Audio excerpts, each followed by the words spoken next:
Hello, everybody, and welcome into a Monday edition of the Computer America Show. Hope all of you had a great weekend, and Ben and I are starting a new schedule. Ben will be with us Monday and Tuesday. Charles Tyndall will be co-hosting Wednesday, Thursday, and Friday. We got great show lineup for the week. All of you get the weekly email newsletter, the show reminder, know who's going to be on the show. It's going to be an exciting week. Looking forward to it. And, of course, Wednesday is going to be our Intel sponsor hour. Intel is going to be on the show with us Wednesday. They are on the show every Wednesday night, once a month, and the second Wednesday of each month. So looking forward to that. And let's see. Oh, yeah, in hour two, we'll have Computer and Technology News brought to you by Slimware Utilities, the official optimization software of Computer America.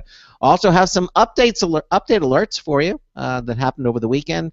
So we'll let you know about this as well. 3 minutes until showtime. And in the second hour, we'll be doing the computer news. In the first hour, we have Curalate.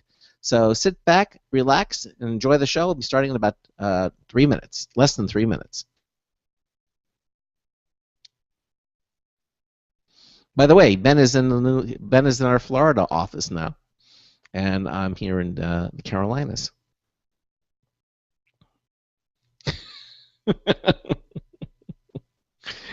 Okay. And what a grand office it is. Yes, it is. Okay, I'm going to go into the chat room.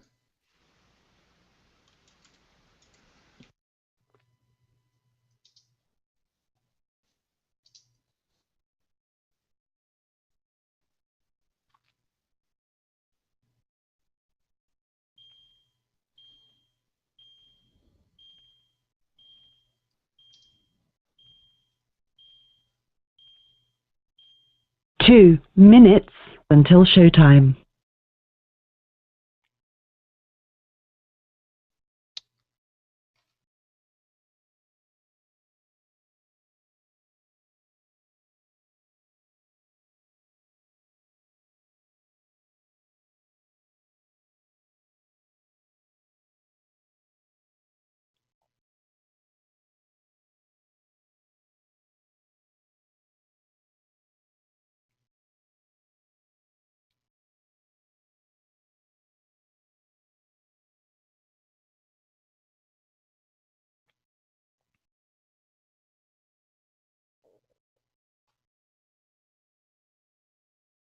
Okay, Brendan, you're all set?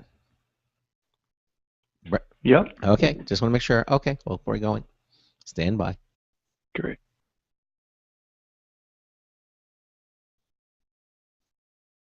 One minute until showtime. You should check out the Curalate website, Ben. Kind of give you an update. What's going on there, too. I already have. Good, excellent.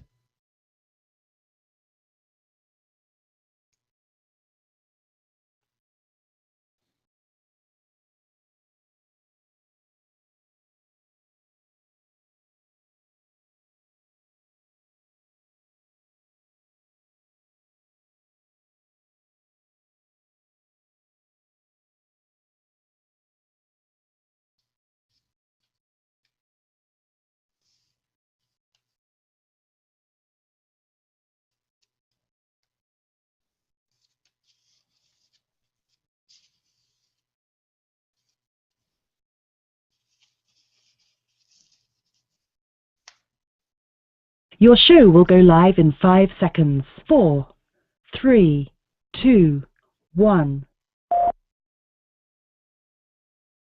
Broadcasting live, it's America's longest-running national radio talk show on computers, Computer America, hosted by national columnist Craig Crossman. Look for Craig's weekly column in your favorite newspaper. This show is being beamed nationwide at ComputerAmerica.com. Keep it here for technology news, computer products, guest interviews, and your phone calls. You're listening to Computer America. Hello, and welcome into the Computer America Show. It's the nation's longest-running, nationally syndicated radio talk show on computers.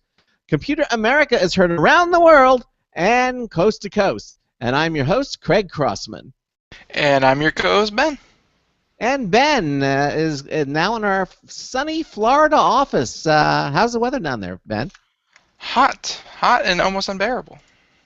Well, I think that's why they have air conditioning. I mean, yeah, very true.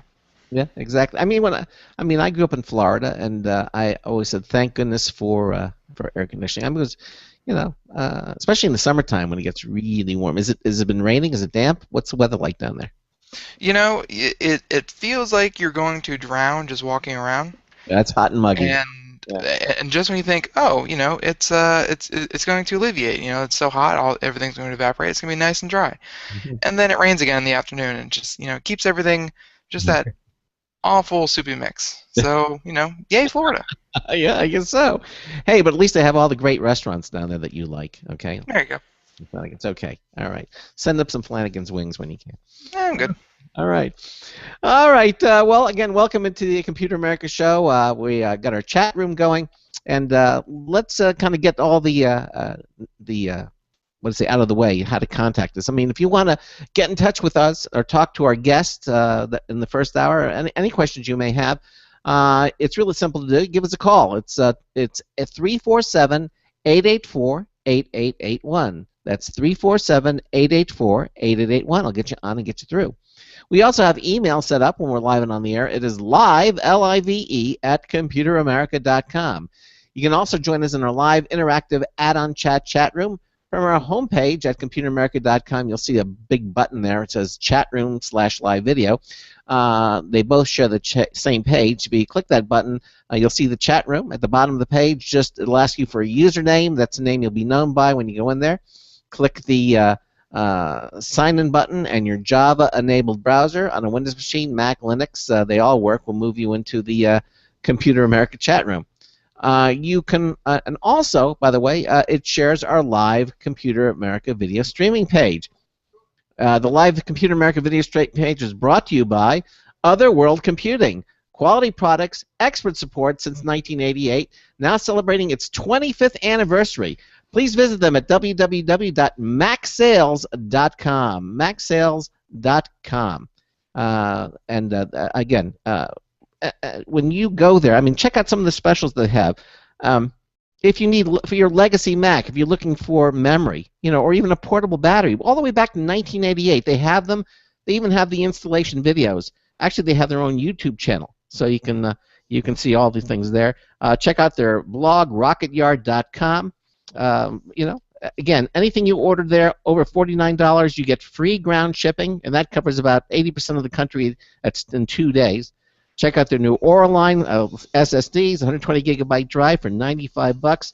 PlayStation 2 hard drives, if you need it, they have them. Not only have the hard drives, they have the drives that are that have the solid state drive, the hybrid drives, the screwdriver, even the screwdriver to put them in. Check it all out again at www.macsales.com.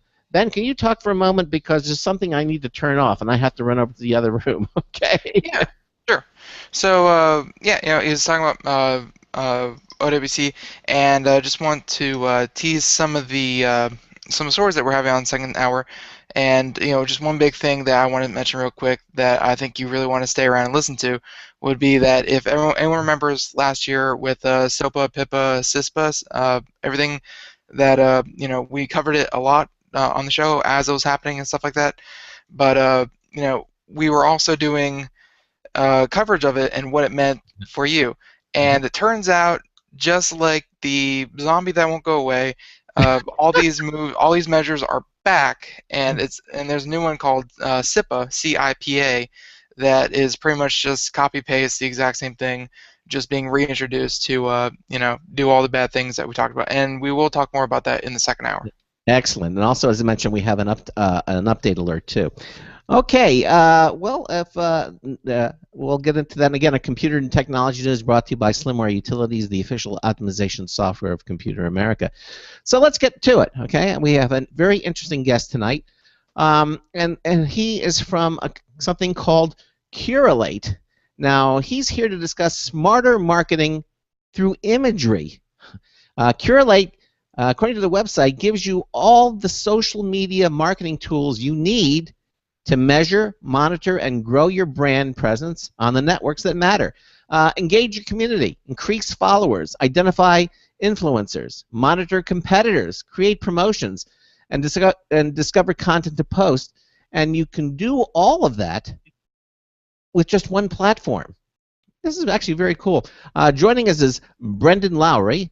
Brendan is Curalate's marketing director. Brendan, welcome to Computer America. How are you tonight, sir?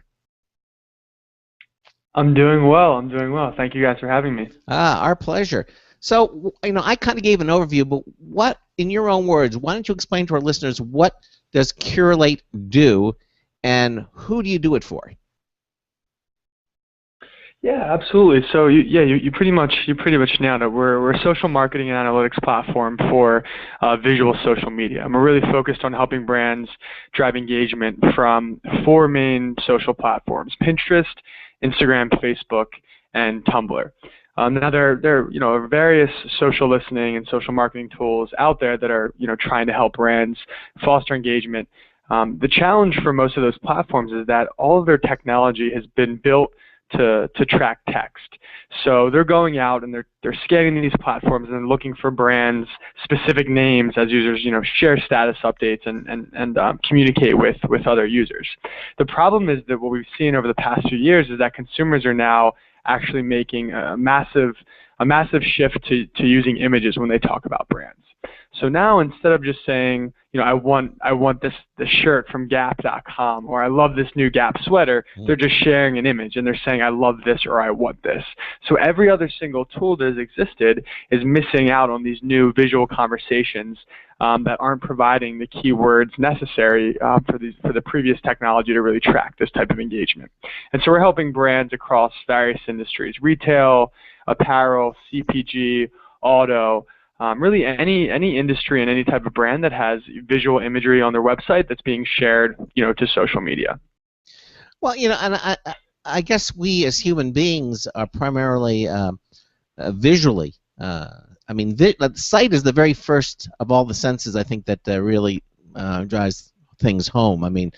Then I think oral. I'm in broadcast radio, so maybe I shouldn't be saying this, but no, it's basic, psychology, biology, whatever. 70% of our attention span goes to sight. So it's anything very stimulating is going to grab your attention more than any sound or smell or anything else. Yeah, I would think so. Right, and we like to say that we like to say that consumers are now coming full circle. Because consumers now have basically cameras in their pockets with all of their phones, it's much easier to share a photo, and you can provide greater context and a richer experience than just simply sharing a sentence with text. Well, I guess this goes to the TV. Are you borrowing things from the TV industry as opposed to let me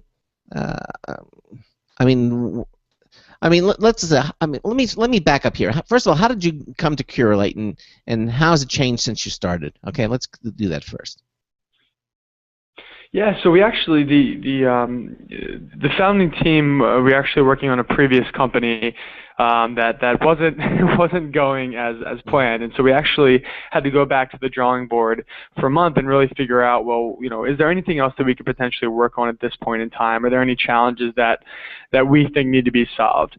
And we were actually browsing Pinterest one day, and our CEO tried to click through on a Herschel bag that he came across on the network. Uh-huh. And as he clicked through from Pinterest and headed to Herschel.com, he actually was directed to a 404 page. Yeah. Apparently the product was no longer in stock, and it was just a really poor experience. Mm-hmm. And there was really no way that Herschel could understand that was happening.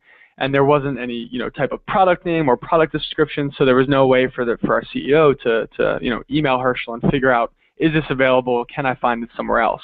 And so that really started to pique our interest, and we were wondering if this is happening for one brand in this one instance, this has to be happening across thousands of brands for tens of thousands of different products. So that really piqued our interest, and we really started to understand that there could be a problem here that some type of technology that doesn't yet exist could solve. And luckily, our brilliant CTO actually had experience working on some image matching things while he was in college, and so he was able to build some algorithms that really could test if this was feasible, to be able to scan this many images across these networks on a daily basis, and so that's really kind of what sparked everything. Okay, and how's it changed since you started? So initially, we were really focused on Pinterest. Brands were clearly struggling to figure out how they could drive engagement on Pinterest. Mhm. They were seeing traffic from the network, but they really couldn't make sense of it.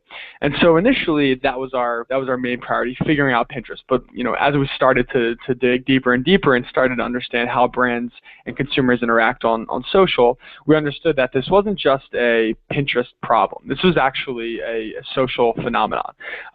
This is consumers are fundamentally changing the way that they're talking online.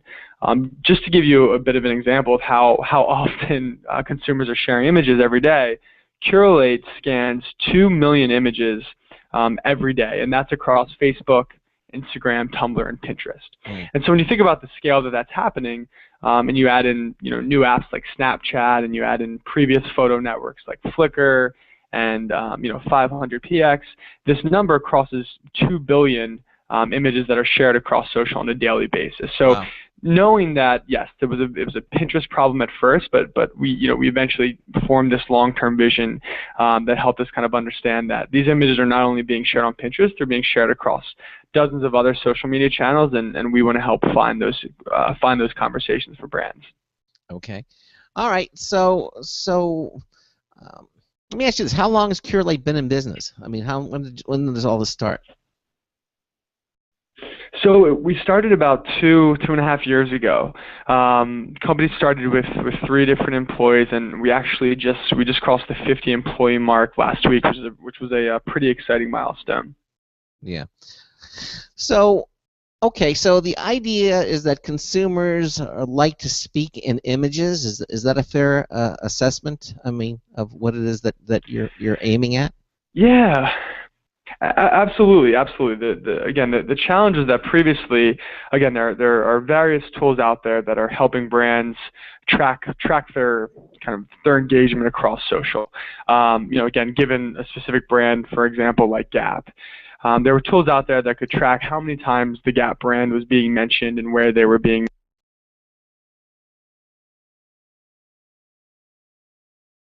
the engagement that's happening across social. But what we found is that as consumers increasingly turn to images again with their phones, as the internet in general becomes more dominated by imagery, consumers are now choosing to share images instead of just simply sharing text. And so with that shift, it becomes a major challenge for brands, because as a consumer takes a photo from Gap's website and saves it to their desktop and then blogs about it, and then another consumer takes that image from a blog and shares it to Pinterest, there's just this massive disconnect for the brand, and it's really difficult for them to kind of follow that product journey. Yeah. I guess it's the old saying, a picture's worth 1,000 words. Would that something you really would be a motto that would be hanging on your wall? I mean, literally. Yeah, no, absolutely. We really believe that, and that's why consumers, and again, it is, yeah, it's sort of as a cliche and almost a classic motto, but we do believe that, and the reason is that it gives more context. So instead, again, of saying, oh, I would love to buy this new pair of jeans from Gap, they can simply share the photo, and all the context is in that photo, and it's a much richer experience, and again, more exciting, because we're more visually drawn to images than just simply text. So if you had to put your finger on it, when do you think this shift began in terms of consumers, I guess, speaking in images? I guess that would be the best way to talk about it. When do you think that it actually happened? You think it happened with the internet, or was it much after? I mean, I think that it's been happening. It's almost always been happening, right? I think that we're just seeing it happen at a much greater rate due to the internet. What we're seeing when you think about how Pinterest, or how consumers use Pinterest, it's very similar to how people would scrapbook before the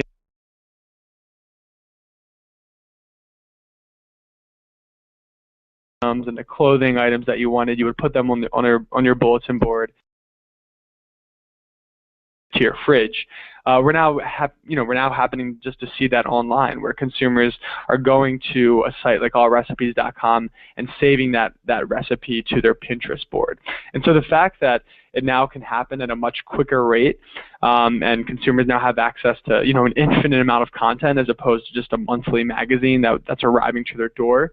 That's why we're seeing such a massive increase in this type of sharing. And then additionally, with the rise of mobile, and again the fact that everyone now has a phone in their pocket, everyone is sharing, everyone is taking photography, and again it's just an interesting way to engage with brands.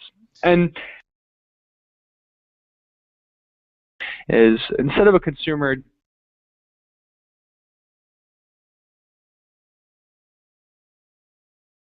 Gap jeans in this color and in this style, and that's a very specific engagement, and it really shows Gap the type of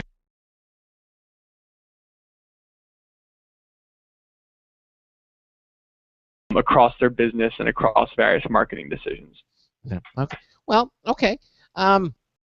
So again, everything is the internet. It's all visual. Obviously, with smartphones now, where we have text, but also images, pictures. Do you think we're going to give up text all completely, or do you think, and we're going to become an all visual?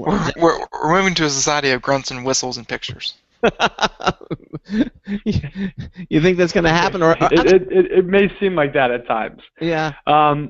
I think that, of course, yeah, that's a it's an interesting thought, but I do think that we're going to get to a point where consumers are increasingly more interested in engaging with content that's more snackable, right? We're seeing long form content drastically disappear on the internet. Long editorial columns are now being replaced with top 10 lists and top 5 lists, which are dominated by images and GIFs. So, of course, I think that we'll always have text to some extent, but the rate at which consumers are sharing images certainly won't slow down anytime soon. Yeah, I think you're correct. But we are. I mean, kids with we're in a very visual society with the internet. Things are becoming much more kind of point and touch and click and interact rather than reading copious amounts of text. It's more of that instant gratification. I think that the newer upcoming generation is becoming. Things are very, very visual. Craig, I think you just said in a very long way, those dang kids. Yeah, not like our generation where we had to go to school uphill both ways. Yeah, exactly. Yeah, exactly. Well, well, okay. Let me ask you this: what do you think? What do you think are the most popular ways or websites consumers show the images that matter to them? So I think that what we're seeing here is there's actually this new kind of new consumer journey. At the very beginning, we're talking about aspiration and pre-purchase. So when you think about Pinterest, it's very aspirational. A user may go to a brand's website, see a product they like that they may not be ready to buy yet, and they'll pin that product to their board, maybe to their wish list board or to a board about the products that they want for Christmas or for their birthday. Mm-hmm. So at the very front end of this new consumer journey, people are using Pinterest pre-purchase to kind of save the things they want. At the other end of the journey is where Instagram comes into play. So after users pinned something and eventually then made that purchase, they're now taking to Instagram to actually celebrate that purchase. So after they've bought that new jacket, they're taking a selfie, they're bragging to their friends that this purchase has been made. So on the opposite end, consumers are creating their own photos and their own user-generated content and taking to Instagram to celebrate those purchases. So in a way, we're seeing the consumer journey has really extended, where previously, a consumer would go online, they'd search for something, they'd click through, and they had one option. It was or two options. They would either buy something or they would close the website. But now, because we have these social channels, the consumer journey is just extended. And so up front, we're seeing Pinterest for the aspiration pre-purchase, and we have Instagram for the celebration and post-purchase. Okay. And those are just two. You think that those are the two most popular ways, Instagram and Pinterest? For when it comes to images, absolutely. I think that Facebook has been text dominated. Twitter, Twitter was built upon the Text. kind of the foundation of 140 characters. Yeah. And so while those platforms are going to start to try and catch up, and they've made some major changes over the past few months to make their platforms more image driven. Pinterest and Instagram, they've been built about around imagery, and that's really the core to their foundation. So for now, I really do think that, yeah, and then the data is proving it that Pinterest and Instagram are on the rise for consumers. Okay, well, if you had to point them out, what would you say are the most popular brands on Pinterest? Let's start with that, and why? Yeah, so for Pinterest specifically, the most successful brands are the brands that understand the importance of lifestyle imagery. So I think that traditionally and unfortunately, marketers were always thinking about the content that they were pushing out and making sure that their products are ending up in front of their consumers, which, of course, at the end of the day, a marketer does need to get their products in front of their fans, in front of their buyers. But in a world where in a world today where consumers have so many options and are just begging to be entertained, brands need to understand that it's really about the lifestyle and not just about their products. And so I think one brand that's doing a phenomenal job is GE. And so, for instance, instead of just simply posting photos of, bland photos of washers and dryers and various equipment that they're producing, they have various theme boards throughout their Pinterest account. One example, they have a board titled Badass Machines, where they celebrate, high-tech physical machinery from all over the world. And it isn't just their products. So they're really serving as a curator, as opposed to, again, just pushing, coming across as too commercial and just pushing out their own content and products. What was it, GE? Wasn't that the one, Ben, that had that monogram that had the kosher mode or something? It was they have the $4,500 oven. A $4,500 oven that has that works, and it has just about. I don't know if it had French doors. It had Sabbath mode. It had Sabbath mode, and so it wouldn't. You can and you could communicate with it over the internet, and so you could preheat it, with your smartphone, and so that's GE. So and I know GE is a. So, but are they promoting the really top line products like that? Or are they doing their everyday on Pinterest? What are they doing? It's more of the brand awareness and the brand building. So they've identified that the demographic on Pinterest is really important to their larger kind of long-term strategy of capturing that brand awareness and that brand preference at an early stage. So their main focus right now is building a following on the platform. Again, connecting to consumers in a more of an emotional way as opposed to strictly trying to get them to buy products.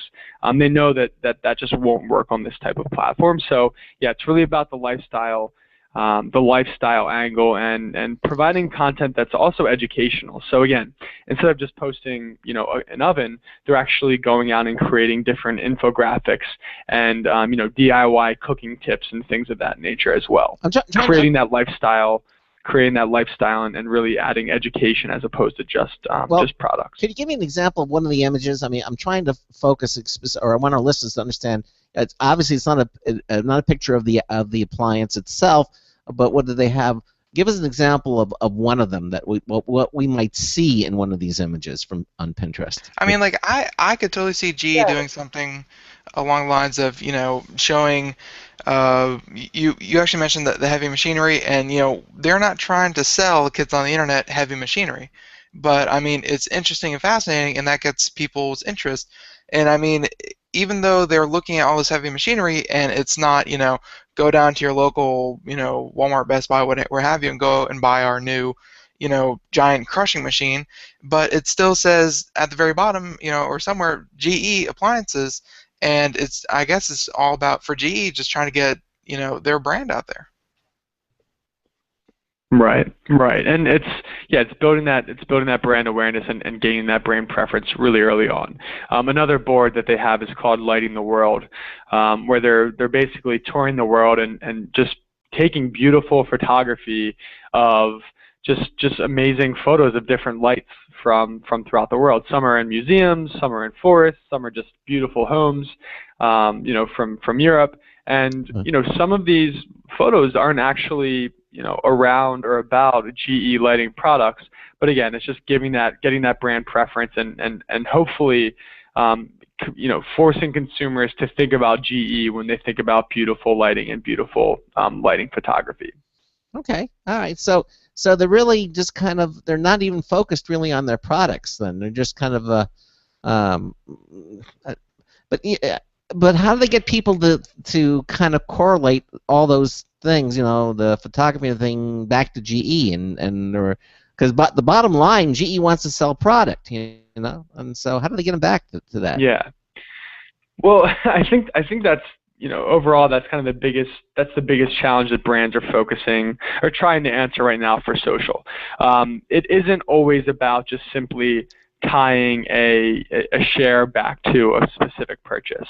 There is a lot to be said for building that brand awareness and again for building that brand preference. So on a platform like Pinterest where the demographic may be a bit younger and they may not be at that stage where they're making those tens of $1,000s purchases yet for home appliances or for lighting and home decor, what they want to do is really connect with the consumer and build a relationship at that early stage, and again think long term. Where because 5 years ago a user followed GE on Instagram and built that relationship on Instagram, throughout those 5 years and through making that connection through the lifestyle photography, when that consumer is ready and is old enough to make that big purchase for their home, GE is the brand that's in the back of their mind. So it's really about thinking long term for some of these brands that are much more enterprise and higher priced in terms of the products that they're selling. Yeah, well, brand awareness certainly is important, and I guess when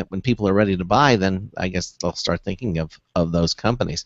Let's talk about we talked about some of the popular brands on Pinterest. How would they differ, let's say, from the most popular brands on Instagram, or would they not? So I think that there's certainly some parallels. What we're seeing on Instagram is that a tactic that works much better is really around the authenticity and content that seems more in the moment. So whereas with Pinterest, brands may be setting up different photography studios to take really high quality content and to build out infographics and all these massive DIY projects. On Instagram, it's all about being in the moment and sharing images that are relevant at a given time and almost in real time. So for instance, where GE may be on Pinterest and they're building out a board around great lighting from around the world. Mm-hmm. On Instagram, they may actually be sharing those photos in real time as they're traveling throughout Europe. For instance, GE was at the World Cup, and so they were actually taking photos of the different lights within the stadium and really capturing really compelling, epic lighting photography. In the moment, again, having that relevance of the World Cup, whereas with Pinterest, it's more about kind of that long-term content strategy. Okay. Now, when we come back, we're going to talk a little bit about, we'll tell a little bit how Curalate specifically, what you do for these companies, and how you apply all of this. This concept, this marketing strategy to the different companies, because I understand you have a number of companies that are using your services, and I'm curious to see. And also, I want to find out what kind of images are like the most widely shared, and there's a difference between women and men. These are some of the questions I want to ask you, okay? So listen to the Computer America Show on the Blog Talk Radio Network, on the Boost Radio Network, on the IRN Radio Network. We are talking to Curalate, and we'll be right back. We got a brand new News Tips Bulletin with Marty Winston. Really cool. We'll be right back with that. Stay with us. Hey everyone, have you heard about the No Hair Removal device that's sweeping the globe? If you want to go weeks without shaving and get smooth, professional quality results, here's our favorite host, Cheryl, for No Hair. Hey gals, I love talking about my no-no. It's this cute little hair removal system that you can take with you and use almost anywhere at home or on the road. No more expensive in-office treatments, painful waxing, and no more wasting your valuable time. Got unwanted facial hair? No-no has patented Thermocon technology that works on all hair and skin colors, so it's perfect for using on all body parts. And now you can take advantage of this incredible risk-free trial. Get the no-no, the facial kit, a travel case, and a $100 discount shopping card, and you don't risk a penny to try it. Try the incredible no-no hair completely risk-free. Call 1-800-953-5415. That's 800-953-5415. 800-953-5415. Looking for a best friend? Brother Wolf Animal Rescue has your best friend waiting just for you. The mission is to protect and enhance the lives of companion animals and the people who love them. Their no-kill rescue shelter is open year-round, making it easy for people to adopt their best new friend. This year, Brother Wolf will find homes for over 2,400 orphan dogs, puppies, cats, and kittens. All have ended up as an orphan through no fault of their own. Brother Wolf has created a safe, nurturing environment where these special animals can heal emotionally and physically until they find a lifelong home. Their life-saving transport program brings dogs and puppies from overcrowded shelters in the south to rescues in the north where homes are easier to find. Brother Wolf Animal Rescue is a 501c3 organization. To learn more about their life-saving work and to make a donation, visit their website at www.bwar.org.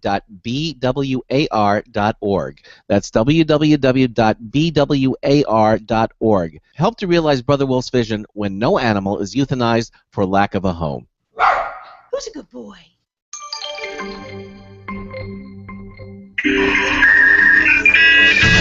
Hi, this is Marty Winston for Computer America with a news tips bulletin review of the Cross Tech 2 pen and stylus.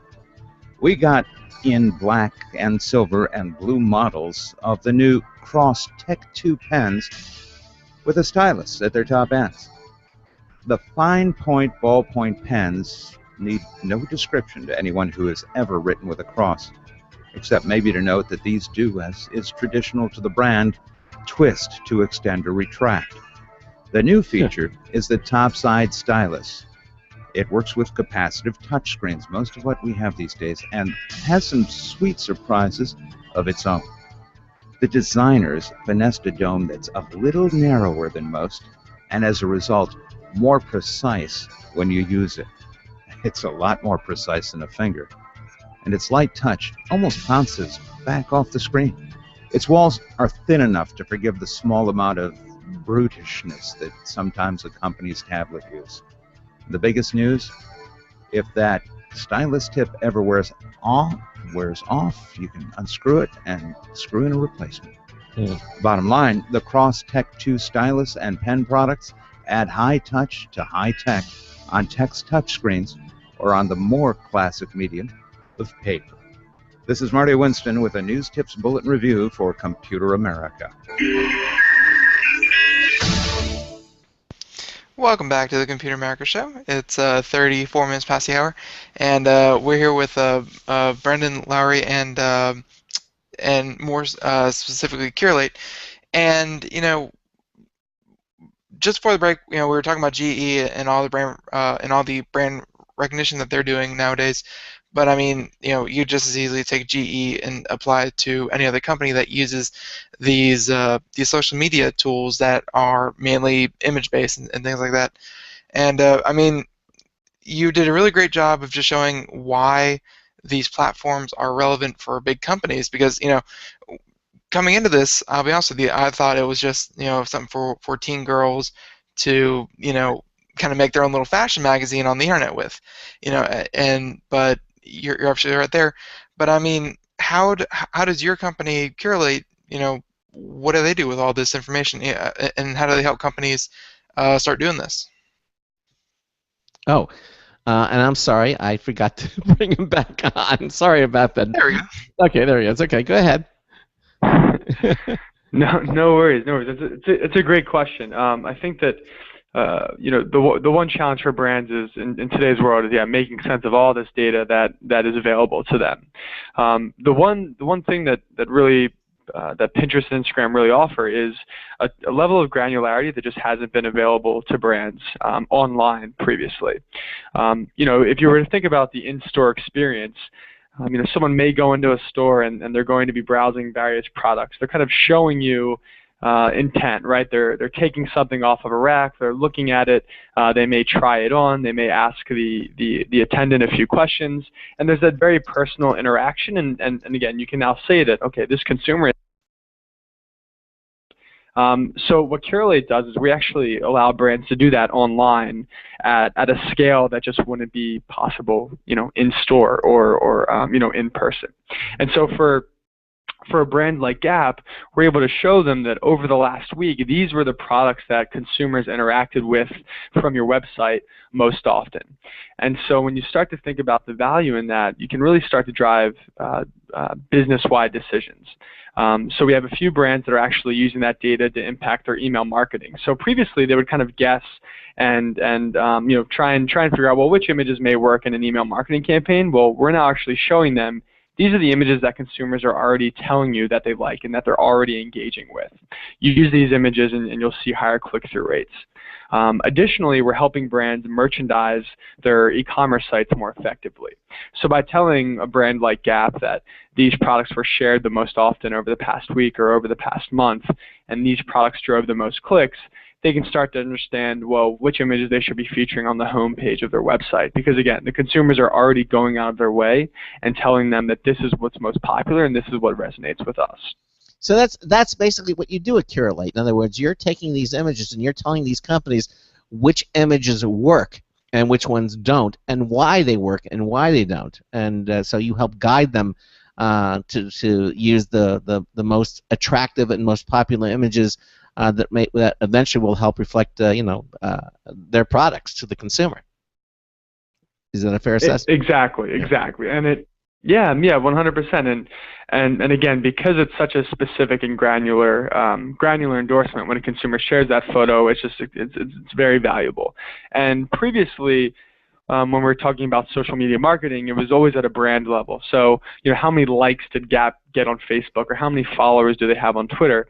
And while those are very important metrics to show success and to show brand awareness, there aren't a lot of details, and there isn't a lot of value in that. Just because I like Gap doesn't necessarily mean I like every single Gap product.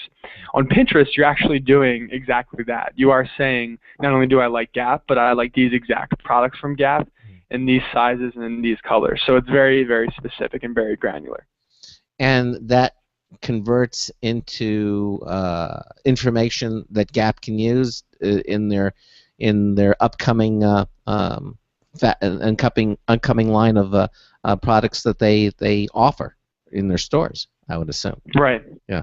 Right. And it can be used for for current marketing initiatives, but also for merchandising. So now, because we're able to surface trends for retailers around the types of products that have seen engagement, they can share that with their merchandising team and say, hey, at this time last year, these are the types of patterns and these are the types of trends that we saw. So use this when you think about which types of products we should be creating for this coming season. Do you put all this information into a report, or do you meet with your clients face to face or eye to eye? I mean, how do you get all this information to your clients? Yeah, so it's a SaaS platform. So for an annual subscription, brands have access to a dashboard which provides all of this data in a very digestible, very beautifully designed way. Because that's also part of the challenge. I mean, this is a lot of that we're actually crunching and serving the brand. So we've been very careful and have invested a lot of time and money into making sure that the data comes across as actionable and useful. So brands are able to log into the dashboard, view all these metrics. They can export it. They can customize it any way they'd like. And then we do have a small services team as well that helps brands digest this info and kind of develop a deeper strategy if needed. Okay, fair enough. So let me ask you this. What kind of images are the most widely shared? What have you come up with? So that's a really challenging question, because it varies depending on the platform, depending on the brand, depending on the demographic. We will say that the way that Pinterest is formatted, that longer images work better on Pinterest. And again, that's just kind of the collage style that Pinterest has implemented, where longer images just tend to stand out a bit more. When you say longer images, but again, what do you mean by a longer? You're not yeah, talking longer images. You're talking about rectangular as opposed to circular? I mean, what do you mean by a longer image? Yeah, rectangular, exactly. Okay. So images that have a longer height or a greater height. I got it. Okay. All right. Would you? I mean, that seems to me an easy question because I mean, cat pictures seem to span all those demographics you're talking about. Do you ever find people just like going about their trying to do it on their own, and they're just posting cat pictures everywhere and trying to get their brand out, and it's just like do you ever see people unsuccessfully doing what your company does? So I think like today's consumer is smarter than ever. So if you have a brand, for instance, if GE were to try and just constantly share, cat photos that they think would go viral or funny memes, I think consumers would catch on to that and understand that there really isn't a brand connection there, and it would just come across as it would just lack lack the needed authenticity for a consumer to really interact with the brand. And at the end of the day, while GE may not be sharing specific product photos or images that link directly back to a product that a consumer can buy, at the end of the day, the content does tie back into the brand, into a much larger marketing strategy around what the brand is trying to achieve and the lifestyle that they're trying to build. So maybe brands try to jump onto various they may try some newsjacking or to jump onto various trends or themes that are happening, but at the end of the day, if it doesn't tie back to their larger lifestyle and the larger marketing strategy, it'll fall short, and it's pretty much just a short term win, if anything. So let me ask you this: who's mostly sharing these images, women or men, and why? Yeah, so the Pinterest demographic skews heavily towards females. Really? And that. I'm not surprised, but okay, go. You tell us why. Yeah, no, it's and for Pinterest specifically, when they first started, it was a very tight-knit community of women that were really the early power users of the platform. Mm-hmm. And so as a result, that's kind of how things spread initially. And it's also, what we're seeing just in general social, even on Twitter and Facebook, that women use those platforms more often than men. I will say that for Pinterest, this isn't necessarily a bad thing. And I don't have the exact stat. I know it's roughly 80% of online purchasing is actually being made by the woman of the household. So even though the women are dominating the engagement on Pinterest, they also dominate the purchasing that's being done across social. So for brands, this is exciting because they're actually tapping into the people who can make that final decision when it comes to purchasing. All right. So so we got women are doing more of the sharing than men. Any particular category that might be most popular with women? With these women? Yeah, for women on Pinterest, we're seeing right now that fashion and home decor are certainly the most popular, and I think they're one of the main reasons is that there's a ton of content out there on the internet when it comes to fashion and home decor for consumers to share and save to Pinterest. There isn't as much lifestyle-driven content for CPG companies or for auto companies quite.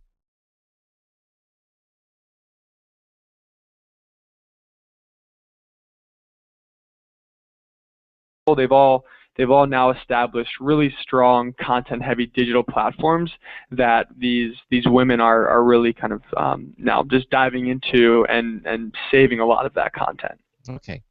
All right. So let's talk a little bit more about some of the technology that your company, that Curalate, is using here. Is this basically people sitting around and coming up with these numbers, or have you developed the technology, or is technology being developed to be able to analyze the images, like which color sweater from the Gap is the most popular this month, that type of thing. Is it are we dealing with algorithms here, or are we just dealing with subjective people's opinions?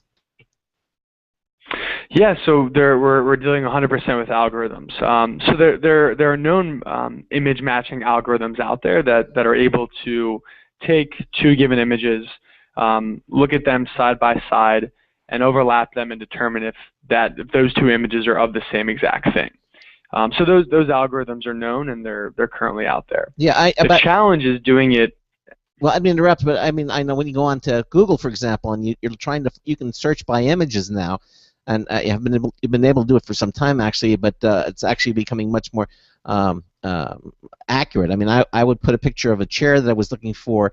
I didn't know what the name of it was, and darned if it didn't come up with the company, the name, and the make of the chair just by putting in the chair. I mean, it actually looked at the image and was able to find that. I mean, that's pretty impressive because pattern recognition is not an easy thing to do in the world of artificial intelligence.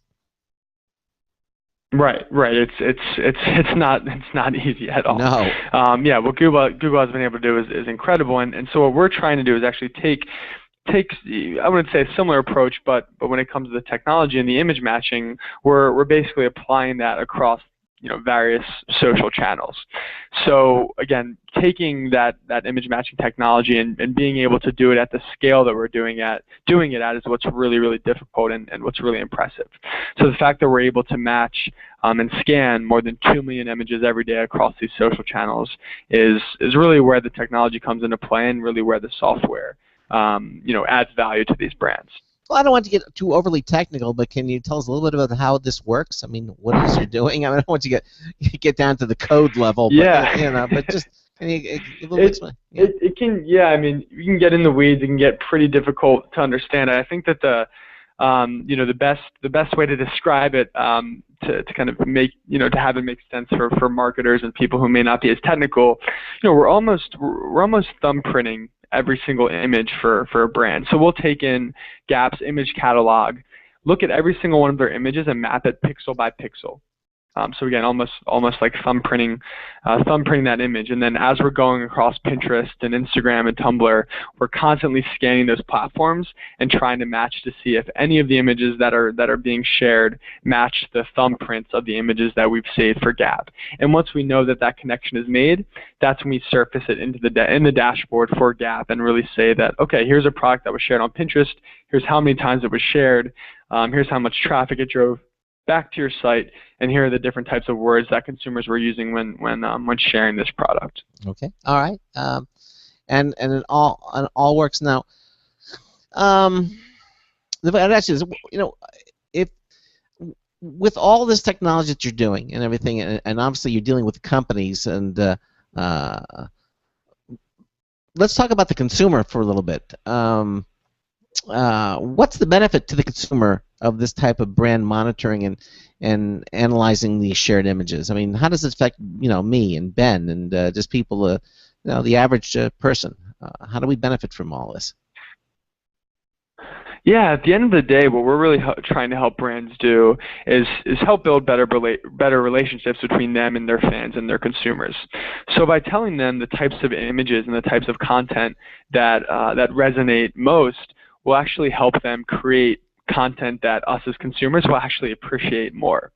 So at the end of the day, we're helping them create a better experience for their fans by, again, letting them know what type of content their fans actually want to engage with. So you folks, and when I say you folks, I guess I mean even myself as well as a consumer, we probably won't actually notice that anything's happening, anecdotally, but at the end of the day, hopefully we're starting to understand and starting to see that these brands are sharing higher quality content and content that we're more likely to at the end of the day just have a positive reaction towards. Yeah. Well, now if anybody has, if this piques your interest and you might want to check more onto it, you can go to the Curalate website. Actually, what you do is just go to computeramerica.com. That's all you have to do is go to our website and go to the go under the archives pull-down menu, and you'll see it there. You'll see our show notes page, and just click on that, and it'll take you to our show notes, and you'll see today's date, July the 14th, 2014, and you'll see Curalate there. And we have a link to the Curalate website. Just click on it. You can go to there and check it out for yourself. And I'll tell you what, we're almost finished, Brendan. Anything else that you'd like to tell our listeners about what it is that you do, or any other thing that we might have left out, and maybe a little bit about the future, where you plan to take all of this technology? Yeah, I think that what's really exciting about the data that we're currently servicing for brands is that it's allowing them to impact their e-commerce site and really help, again, improve the e-commerce experience. What we hope to do is help brands take this data and not only impact the e-commerce experience, but also impact the offline experience. So by knowing what types of content consumers are engaging with online, and helping brands understand those social cues, they can actually optimize their in-store experience. So how they're featuring their products on the shelves of their retail stores, and different campaigns and promotions that they're running there to engage their consumers. So really helping brands take all this valuable information from the online world and impact the offline world to improve that experience as well. All right, well, Brendan, thanks so much for being with us here tonight. Very interesting, and I know it's a little bit behind the scenes in marketing, and through pictures. And again, you can see everything at the Curalate website. Just go there, or go to our Computer America show notes page, and you can see everything about Curalate and check it out for yourself. Brendan, thanks so much for being with us here tonight on Computer America. All right, have a great night, guys. Thank you. And thank you for being here. Take care. Bye-bye. Good night. Good night. All right, there you go. All right, well, it's a little behind the scenes, but, technology working behind the scenes. There's so much going on behind the scenes technologically that we wouldn't even begin to think, this is, At least from a marketing standpoint. Yeah, exactly. I just the numbers and how much data that people collect nowadays. I mean, before, back when Craig was a wee little lad, they had how many newspapers did they sell and how many people walked into your store. Like, That's right. That was pretty much it. Nowadays, with cookies and tracking and analytics and all that kind of stuff, some of the stuff that you heard about tonight, it's just everywhere, and it's so complex that it's you can definitely see how how the whole market kind of got to jump on there, because with all these new platforms, Pinterest, Pinterest, and all these other social media sites, it took off. This whole thing really took off in the last couple of years with all the data that everyone's getting. Yeah, exactly. If that's good or bad, I don't know. Well, in the meantime, we're going to. I want to do a couple of quick things here. First of all, I wanted to draw your attention to our website at computeramerica.com, our outstanding website that was designed by Ben and was designed by Ben and was massacred by Craig. So you can check it out at computeramerica.com. And while you're there, of course, check out, we've got our free newsletter is right up in a more easy place. Also, something we haven't talked about in a long time is our store. That's right. You go visit our store. I've done a reboot or refresh of our store. If you haven't been there in a long time, check out our store. It's right there. You've scrolled about 3/4 of the way down the page. There's a button that says Visit Our Store. I highly recommend that you check it out. And check out all the new items. We've added a number of new items to the store since the last time that we had it up, and you can check them out. We've got the Computer America T-shirts and the Computer America mug and the Computer America teddy bear, and the Computer America messenger bag. That's one of the new ones. I mean, you want to be the envy of messengers anywhere. Get yourself a Computer America messenger bag. We got the Computer America frisbee. You can fit so many emails inside that messenger bag. You don't even want to know. The Computer America magnets, the wall clock. I mean, it's all there. So just check it out. It's all at our store. It's a lot of fun, and I haven't mentioned it in quite a while. So it's right there. It's a Visit Our Store right there, 3/4 of the way down on our homepage. And also, while you're there, we have our special limited offer from ProXPN. That's not going to be there much longer, so we highly encourage you to do it. They set up a special page for us. When and if you're not familiar with ProXPN, let me tell you that whenever you go online these days, you and your computer are probably in danger with the risk of your privacy being compromised, especially when you use an open Wi-Fi connection like at Starbucks or your favorite bookstore. But even when you're at home. Internet services, that's the people, your ISP, your internet service provider. They can monitor where you go and what you do. That's right. And if you do something that exceeds their guidelines, they can block whatever it is you're doing. This is the truth, you know. And also, if you're looking at content from other countries, you know, I mean, you know, if you're watching the World Cup, well, that's probably not going to be restricted. But you know, there are other things, other sites out there. They could be susceptible. You know, especially, and this, I know many of our Canadian listeners, you are out there, know this very well, that, you know, here in America, we really don't think about it too often. It doesn't really happen too often. But if you try to watch anything on YouTube and you're not in America, you know, a lot of stuff is blocked just because it's only for America. That is very, very true. So, but you know how you can get around that? Use ProXPN. There you go. Yeah. You don't have to worry about any of that. ProXPN is an open VPN solution hosted not only here in the U.S. but globally. You know, like places like Amsterdam, London, Singapore. So when you're online, you actually appear as though you're located in those cities. So you can be, you know, as far as YouTube is concerned, you can look like you're in the U.S. So you can see all the videos that you can't see if you're trying to get it, you know, look at it from Canada. Excellent point, Ben. And not only that, it's 100% secure. ProXPN is. I use it. Computer America staff uses it. The encryption key ProXPN uses is an impressive and very strong 2048 bits.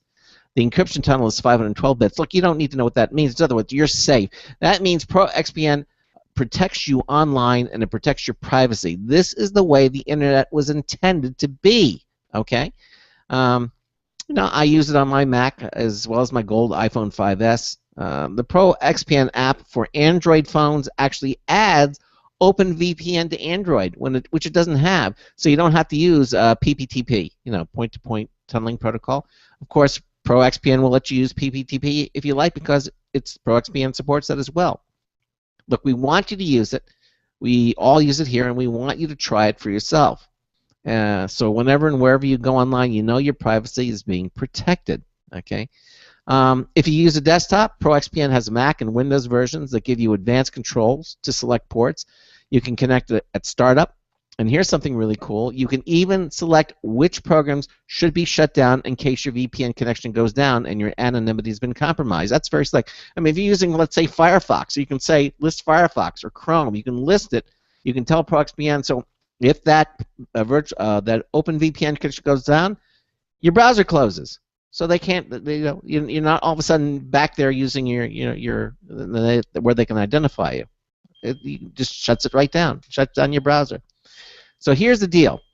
You can download ProXPN for free and use it, but the premium version really is so much faster and better. Normally it's just $10 a month or $75 a year, but if you enter in the code COMPAM, C-O-M-P-A-M, you'll get an additional 20% off membership. And once you do that, that's good forever, not just the one time. So that's less than $5 a month when you go for the yearly plan. Look, you need to do this. If you ever go online and if you listen to the show, you know you need this. This is the best VPN we've tried. And again, it's proxpn.com. Use the promo code COMPAN. But listen, just go to computeramerica.com, click on the ProXPN logo. It's right there. It'll take you to the special page. You can click anywhere on the page. It'll go to the special page that we have set up. Put in CompAM, and you'll watch the numbers change, so you'll see your discount. And once you do it, 20% off your membership forever. It's proxpn.com. Do it. Really, you need it. Okay, coming up in hour 2, we're going to have computer and technology news brought to you by Slimware Utilities, the official optimization software of Computer America. Ben, what are some of the cool stories that we have coming up? Actually, one thing I'll mention before we get to talk about any of our news stories is that anyone here who has heard of a gentleman, I believe his name is Weird Al Yankovic. Weird Al Yankovic. Yeah, I love Weird Al. Yes, I know. Weird Al. He just released a new video today. Oh, I got to go see that. I love this stuff. Yep, it's called Tacky. So, you know, all you have to do is Google Weird Al Yankovic and Tacky. All right, well, I'll definitely do that. It's a very funny video. Yeah, I'm a huge fan. I love his stuff. You know, what I lost on eBay, some of the classics that he's done. Yeah, his video for I'm Fat. Yeah. Perfect. All right. Hey, we're going to break this in just for a few moments. We'll come back with the computer and technology news, plus a couple of updates that I want you to know about. This is the Computer America Show. We'll be right back. Don't go anywhere. Broadcasting live. It's the only national radio talk show on computers to air every weeknight. Computer America. Hosted by national columnist Craig Crossman. The first hour's behind us, but there's still more of tech news, tech talk, and your phone calls. We're being beamed nationwide at ComputerAmerica.com. You got computer problems? Bring them on. You're listening to Computer America. Computers run the world, and we run computers. Call us or send us an email to live@computeramerica.com. Hello and welcome into Hour 2 of the nation's longest-running, nationally syndicated radio talk show on computers. This is the Computer America Show, and I'm your host, Craig Crossman. And I'm your co-host, Ben. And we just had Curalate on the show. Thanks for being here. They were interesting. They talked about a different way of marketing and tracking, and it was I thought it was quite interesting. We had Curalate, marketing director. So give it a listen to it. And again, we archive all of our past shows here on the Blog Talk Radio Network, and also all of our archive videos. All of our videos, we archive them now. We have our own YouTube page channel. Just go to our video archives page. It's under the archives pull-down menu, and you'll see it there. It'll say video archives, so you can listen to the show as well as the podcasts, and they stay up there forever at ComputerAmerica.com. Okay, so before we get started with the news, why don't we do an upgrade alert? Yeah, okay. All right, we're going to battle. Okay, Apple last night has an update for iTunes 11.3. It came out. iTunes 11.3 includes all new iTunes extras for high-definition movies, for HD movies. iTunes extras can include behind-the-scenes videos, short films, high-resolution image galleries, director's commentary, scenes, and more. These immersive iTunes extras can also be enjoyed on Apple TV with software update 6.2 now, and will be available on iOS 8 this fall. New iTunes extras will be automatically added to your previously purchased HD movies. That means you don't have to download them again, as they become available at no additional charge. Yay for you, Apple. Thanks for that. Okay. So if you have iTunes, you haven't run it for a while, just do the update. Use your, if you're using a Mac, use your App Store. We'll purchase it. If you have it configured, it will automatically tell you, that the update's available, whether it be on your Windows machine or Mac. So head over there and get your update right now. It's free. Okay. All right. So why don't we do some computer news? All right. All right.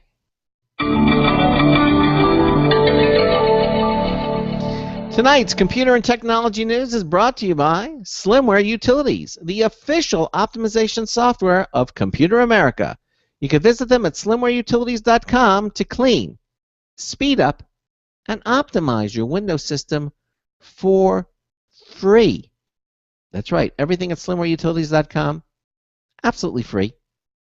There's no freemium model.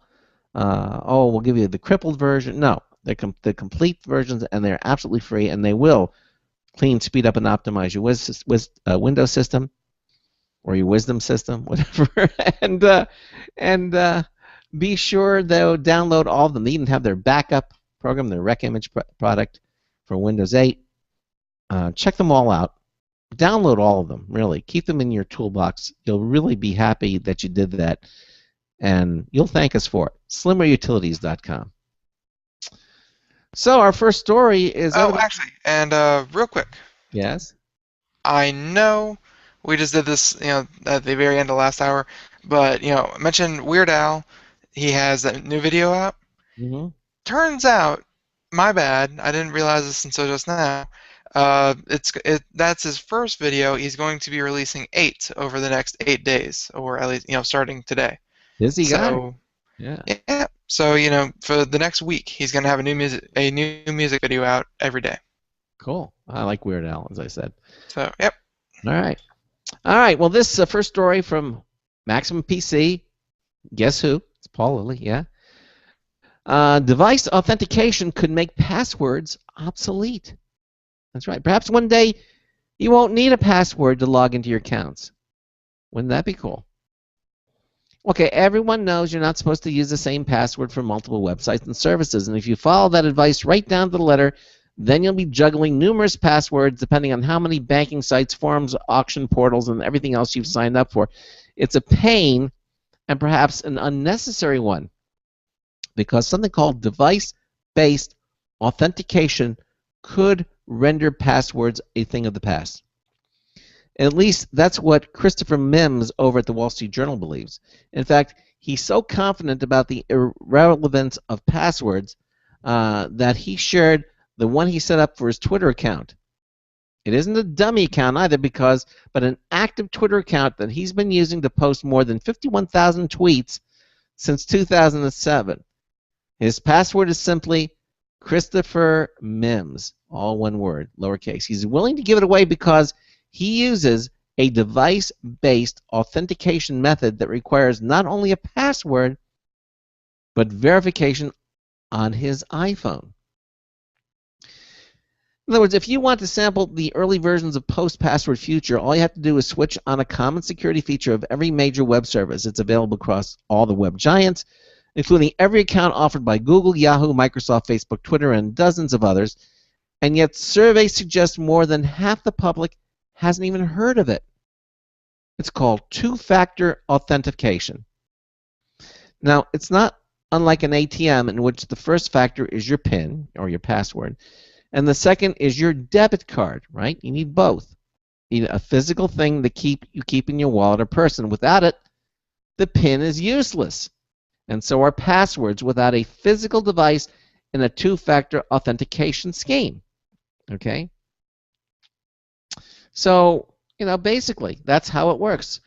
Your computer, your iPhone would be it would be like your debit or credit card that you use, or an ATM card.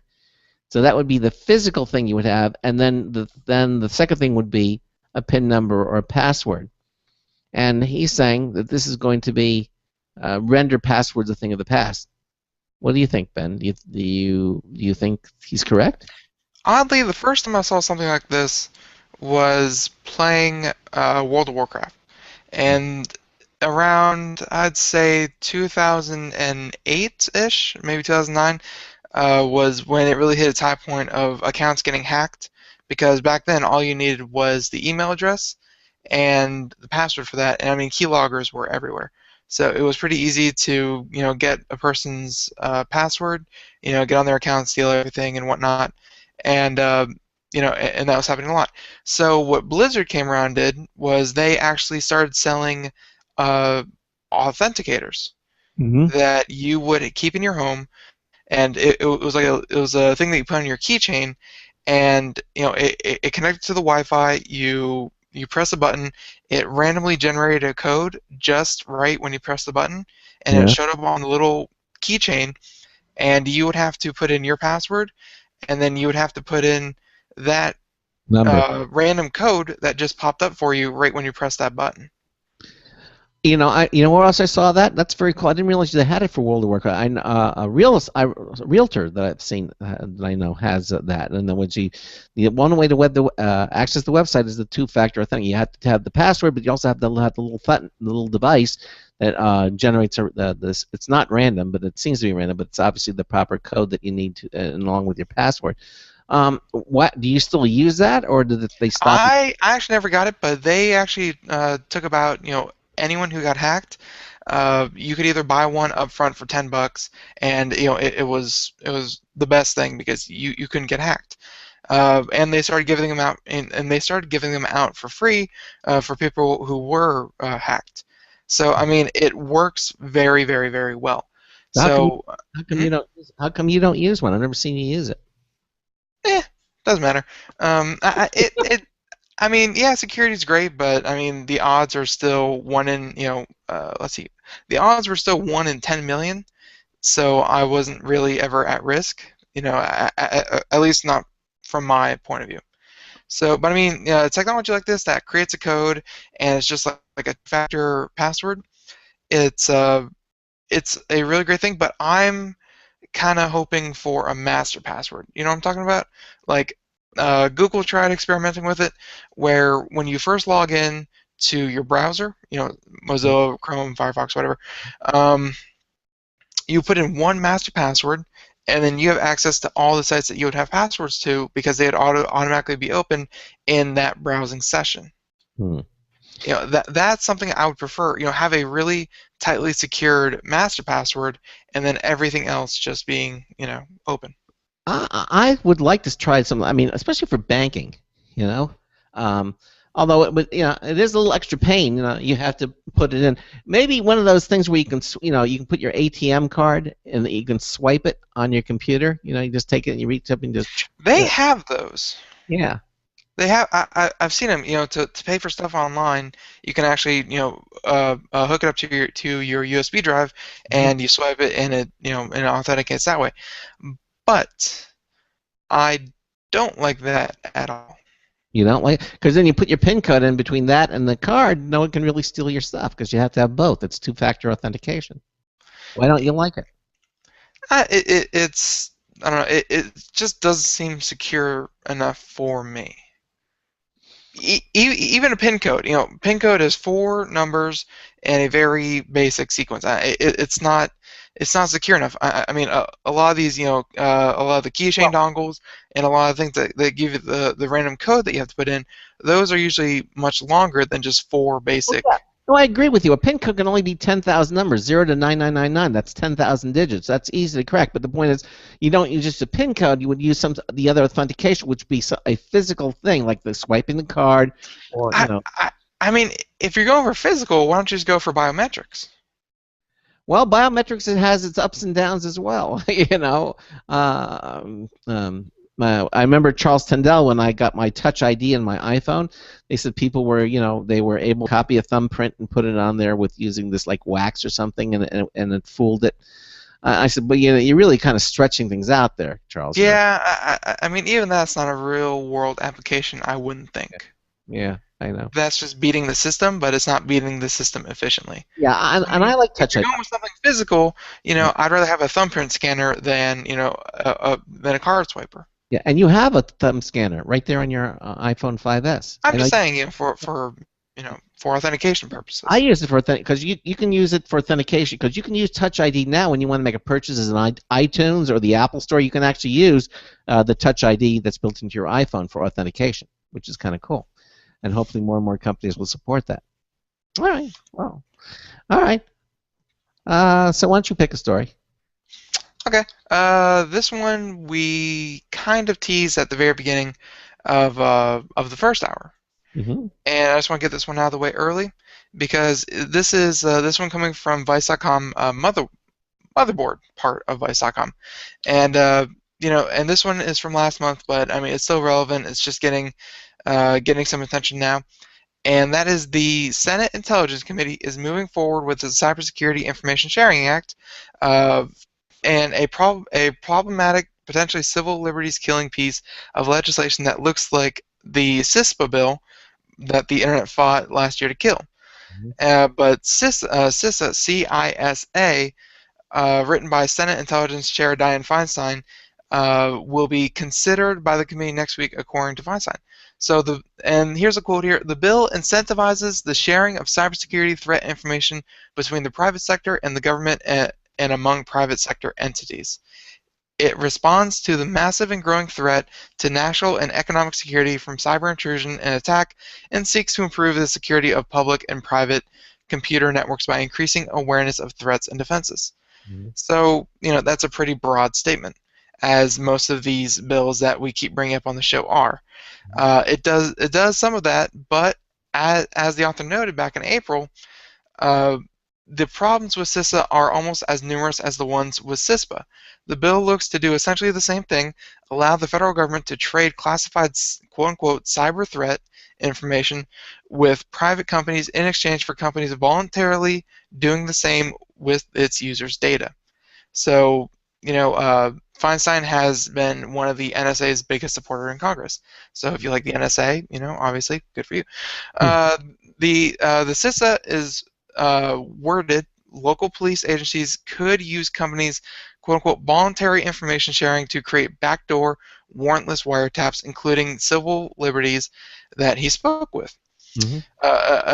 And the bill allows companies to share user data with local, state, and federal law enforcement that pertains to any sort of criminal activity, a move that would allow the police to forego the court system and set up a wiretap. Not good. So in general, CISA would in general require companies to strip users' identifying information, but if someone even tangentially related related to a cyber threat, the provision is waived, a loophole that Amy, an attorney with the Civil Liberties Group, accessed, a loophole large enough to drive a semi-truck through. It's a pretty big loophole. Yeah, it's a big loophole. So a cyber threat could mean you're just on a spam email list, and you are liable for having your data voluntarily shared with the government. And just like CISPA, companies who share too much information with the government about their users will face legal immunity. In other words, if your information is illegally shared by Facebook and the federal government, you can't do anything about it. As is par for the course these days, the bill was drafted in private with little to no input from civil liberties groups. So, it's just another bill that, we've talked about SOPA, PIPA, CISPA, the latest one last year, and now we're talking about CISA this year. Yeah. It's, we're watching all our civil liberties being slowly being etched away. And I hate saying it like that because it seems, tinfoil hatish, but I mean, I think one of the most telling things is the person who is the main driving force behind this is 81 years old. And I'm not being, saying age is ever that big a factor. It's just what is driving for this is complex, technology and law being mixed together. And I have no doubt that that Feinstein can handle law all day long. It's just when you're 81 years old, how much technology are you really able to grasp and what you're really trying to give away here? Mm-hmm. It's this bill is just worded, and it's just in such a bad way, just like the other three that we've talked about. It's we're gonna the people on the internet are already talking about it.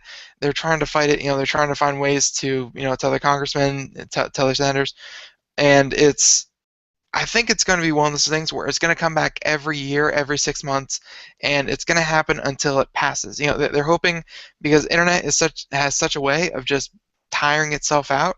As soon as they hear something, they ingest it, they say, huh, that's something, and then they forget about it. And they're hoping the internet works like that in their favor this time.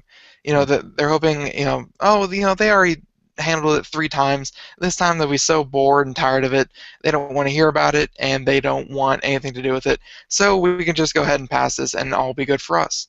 I mean, but unfortunately, you can't let that happen. No, you can't. Having all private companies on the internet share all private information with the federal government, I mean, that on face value doesn't sound like it would help anyone. That's just bad. Yeah. Yeah, I agree. So I mean, yeah, CISA, C-I-S-A. You can Google it. It's it's going through revisions and public comments and things like that. So definitely look up on it, and I'm sure in the coming weeks we'll have more on it. Okay, and we will follow it closely. Definitely.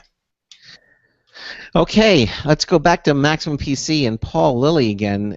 Evidently, the MakerBot 3D printers, these are the 3D printers that we've been talking about, have evidently now infiltrated a dozen Home Depot stores in 3 states. Home Depot. Who knew? Evidently, 3D printers could end up in a hardware store near you. The 3D printing craze continues to gain steam, as well as, is that a planned word? Gain steam? No. As well as attract attention outside of the technology sector. To wit, MakerBot and the Home Depot announced a collaboration to bring MakerBot replicator desktop 3D printers on the hardware store's website and a dozen brick-and-mortar Home Depot stores in California, Illinois, and New York beginning today. Okay? It's considered a pilot program and could expand to more stores if it received well by the public. MakerBot 3D printing and scanning products will be showcased inside the Home Depot stores in specially designed kiosks that will encourage visitors to experience the wonder of 3D printing firsthand. That's cool. Trained MakerBot retail staff will provide continual 3D printing demonstrations and offer 3D printed keepsakes for interested customers to take home with them, as well as help with purchase decisions. I don't know. Half of the stores showcasing the replicator are located in California, with, as mentioned, Illinois and New York, 2 in New York. If you don't happen to live in one of those available locations, you can browse Home Depot's selection of MakerBot printers and accessories on its website. At present, Home Depot carries the Replicator 2, the Replicator Mini, 3D scanner, and both red and blue filament. For many, the price has been a prohibiting factor to make the leap into 3D printing territory. However, this collaboration is a neat way to introduce the technology to people who might otherwise overlook it. What do you think? 3D printing at a hardware store at Home Depot, rather than appearing at Best Buy or something? I mean that's what you're going for. It's probably a better fit than Office Depot, because Office Depot was the last place that I heard it was going to be. Yeah. Well, you think what kind of people go to Home Depot? I mean, they're contractors, and subcontractors, people. I mean, if the demo says, look, you can print, something that would use, in the building industry, I don't know what it is that they're printing out, though. I mean, are they printing out tools? Are they printing out, what are they printing, It sounds like right now they're going to print out knickknacks and things like that. I mean, one of the big things about 3D printers is that they're new to the consumer level. So, I mean, the number of people that have actually seen them, put their hands on them, seen what they can do, or maybe even heard about them, is at an all-time low. You know what I mean? Yeah. People haven't seen these things yet. Right. You may have heard it in the news. You may have heard, MakerBot opens a store in New York, and unless you went to New York and you printed out a little figurine, you've never seen one. So I think right now, with Home Depot, they're just trying to get people into the store, look at it, put their hands on it, and and see what it does. Mm-hmm. Yeah. I mean, right now it probably doesn't do all that much, but for the future, I think I think the goal right now is just to get the word out. You think it's a good idea then? To put in Home Depot? Yeah, definitely.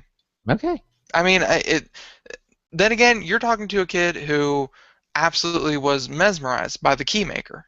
They had the big hood thing, and they put the blank key in, and they had your key, and then they scanned it and cut it. They have the vending machines now in all those stores. You can make your own. Yeah, but of course I think back to when they actually had an attendant there, who would make your key for you, and I love that whole process. Yeah. But I mean, this is going to be a 3D printer. It's going to be much more, much more visually stimulating. So I think if their goal is to grab attention, I think Home Depot is the place to be. Have you seen? I think it's called Keymaster. Have you seen the vending machines that they're at Home Depot and Lowe's? Yeah. And you just and you can make your keys, and you can watch the little thing, take the key and make it and grind it, and it's a whole automated system. And you can get colored keys, and it's very and it's very clever, I think. Oh yeah. Very nice. Okay. So this next article that we're going to talk about is again Maxim PC, and this one is Microsoft's Cortana voice assistant correctly predicts the World Cup winner. I knew you were going to take this one. Oh yeah, definitely. The Quadrero Soccer extravaganza that is the FIFA World Cup just got over in Brazil, with the Germans beating the Argentinians for the title by scoring the only goal of the match in the second half of extra time. Wow. Spoiler alert. So, but they weren't the tournament's only winners. The final also saw Microsoft's Windows Phone voice assistant Cortana cap off an overall brilliant tournament by once again correctly predicting the winner prior to kickoff. So during the knockout matches, she was spot on with all of her predictions, save for the Brazil-Netherlands third place playoff, where her mojo deserted her and she ended up favoring host Brazil instead of the actual winners, the Dutch. So, here's an excerpt from the Bing blog explaining how the predictions work. The process of predicting outcomes of sporting events is unlike voting show predictions, as popularity and some sentiment signals do not play similar roles in determining who wins a contest. So rather, the actions and the performances of a handful of individuals solely determine who wins, loses, or ties. And for the tournament, our models evaluate the strength of each team through a variety of factors such as previous wins, loss, tie record in qualification matches, and other international competition and margin victory. So it sounds like they took all the data, put it in, did some number crunching, and they had Cortana read out the outcome. And it seems like if I didn't even hear that Siri made predictions, but if she did, apparently they didn't even come close. Well, this thing. Cortana did. It wasn't Cortana. Obviously, the Cortana didn't make the predictions. They had all the algorithms, but the announcements were made by Cortana. Definitely. Yeah, but it's clever, and it was clever marketing, and to do that, and because Cortana has a very natural sounding human voice, and she predicted it. So technically, it's a little skewed. Cortana didn't make. Oh, okay. Technically, it's all the analysts, but she spoke. Cortana spoke the predictions out. So there you go. But she was right. Yeah, she was right. She was right 15 out of 16 times. So yeah, I mean that's a good record. Yes, it is. Okay. Okay. I know you like to do science things on the computer show because we do computer and tech. And this one kind of piqued my interest from CNET. How would you like to hold something so black that it's technically the blackest black that you will ever see? That's a bold claim. Yeah, well, something called Vantablack. According to CNET, the dark side is some catching up to do. A new nanotech material claims the crown for being the darkest material ever created. And they take a picture of it, and even it says this photo doesn't really convey how black this really is. I mean, which makes sense because it's actually inside a plastic cover. Yeah. So even the plastic cover and the lighting in the room will give it an even kind of shine to it. Yeah, but your monitor that's showing it is only that too. Depending on what monitor you have, it won't show the blackest black either. And black is an important color. According to CNET, it says it helps Batman disappear against the night. It keeps goth kids looking stylish, and it's the cover look for Spinal Tap's infamous Smell of the Glove album. Just when you thought black couldn't get any darker, scientists from Surrey Nanosystems in the UK have announced the creation of a super black material. The breakthrough isn't geared toward fashion, however. It was developed for use in electro-optical imaging and target acquisition systems in order to provide those devices sensitivity. One example of the use for the material is in telescopes to increase the instrument's ability to see very faint stars. It's called Vantablack. Surrey says the new material is revolutionary in its ability to be applied to lightweight, temperature-sensitive structures such as aluminum, whilst absorbing 99.96% of incident radiation, believed to be the highest ever recorded. Vantablack is created through a low-temperature carbon nanotube growth process.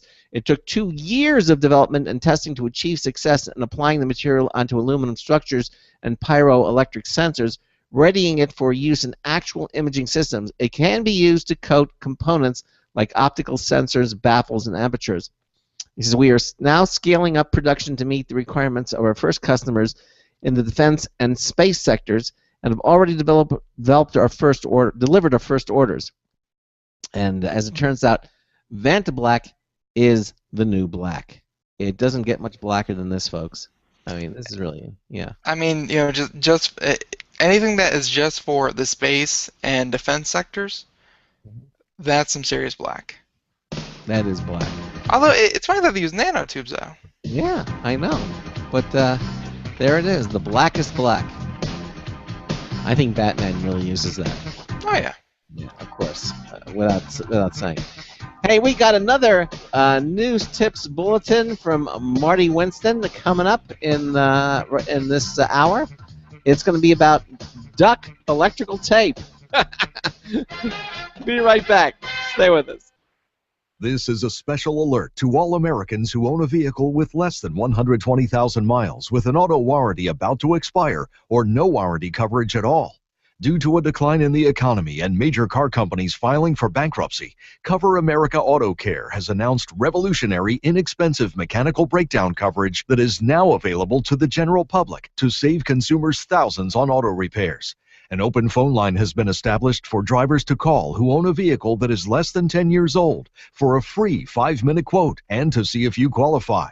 The number is 800-483-2514. Drivers who are covered with this auto protection will not have to pay for a covered repair again. This is the auto coverage now sweeping across America at a fraction of what dealerships charge and is now available to the public by calling today. The number to call is 800-483-2514. 800-483-2514. That's 800-483-2514.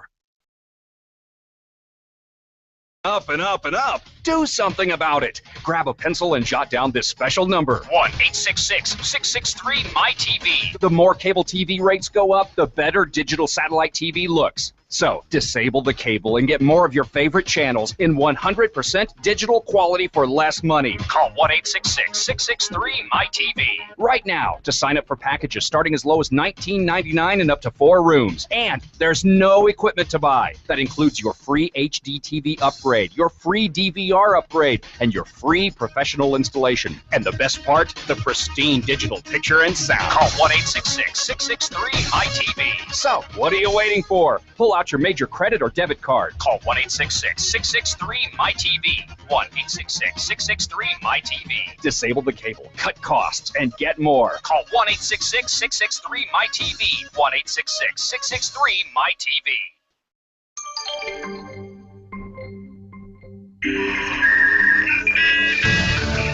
Salutations. This is Marty Winston for Computer America with a news tips bulletin review of Duck brand professional electrical tape. Back in ancient times, when we first worked with electronics and electricity, we tried not to use wire nuts. Some of the low power, low impedance connections, like intercom speaker wires, just got twisted, sometimes soldered, sometimes not, then wrapped with vinyl electrical tape. I used to do that. In those hobby days, we might go through a roll or two per month. Of late, that might hold us for a year or several. When we ran into Duck Professional Electrical Tape, we wanted to take a look at what's changed. One thing we noticed is that 600-volt rated tape is now good to 80 degrees centigrade or 176 degrees Fahrenheit. I'm not good to that. The tape's good to that. It remains stretchy in a way that means a tight wrap might be somewhat self-securing even without the adhesive, but that adhesive seems more tenacious and less vulnerable to loss of efficacy even after repeated contact with finger oils. Oops. Bottom line, Duck Professional Electrical Tape works so well now that we wish we'd been able to get it back then. This is Marty Winston with a News Tips Bulletin Review for Computer America. Welcome back to the Computer America Show. 34 minutes past there. And I'll be honest with you. I'm sorry. I ran and got some water. I didn't hear that. Okay. I'll be sure to catch it tomorrow. You'll catch it tomorrow. Okay. All right. Go ahead. Did you like it? Yeah, I did actually. It's a new type of electrical tape that's called duck tape, D-U-C-K tape, and we use that. No, but you just use they make a duck tape, that brand, but now they came out with electrical tape version of it. Oh, okay. And that's what he's talking about.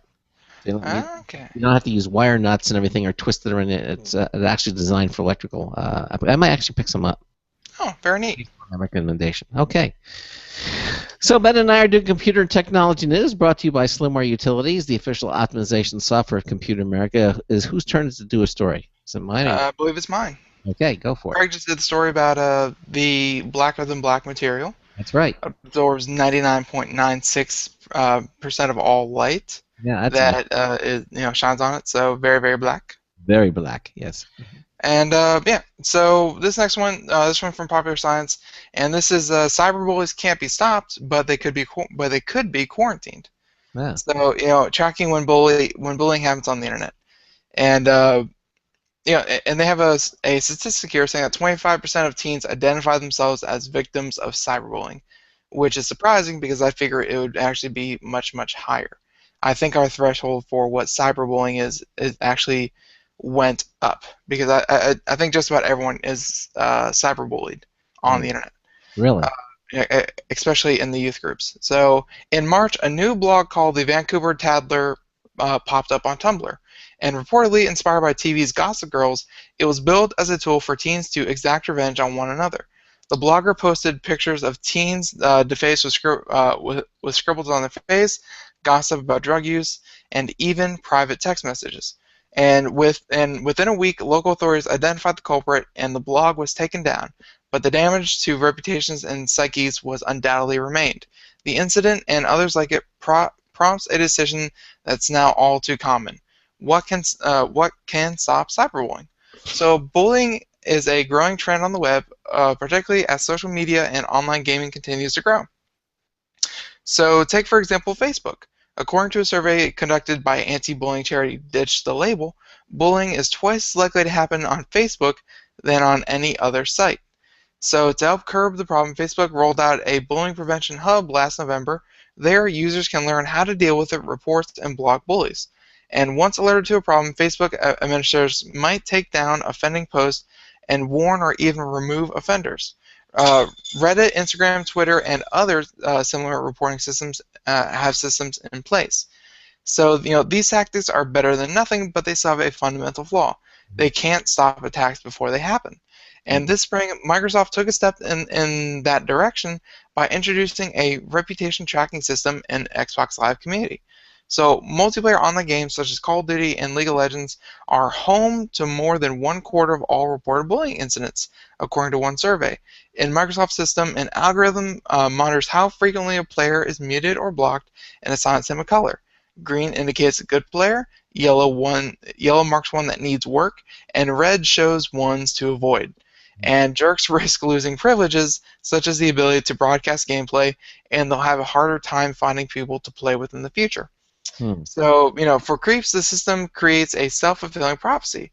As their reputation gets worse, they'll theoretically match with fewer and fewer good-natured gamers. Other ranking systems, such as the karma ratings by Redditors, merely suggest that whether someone's posts are worth reading. And reputation tracking, by comparison, might actually cordon off people not worth your time. I like those answers. I really did. Yeah.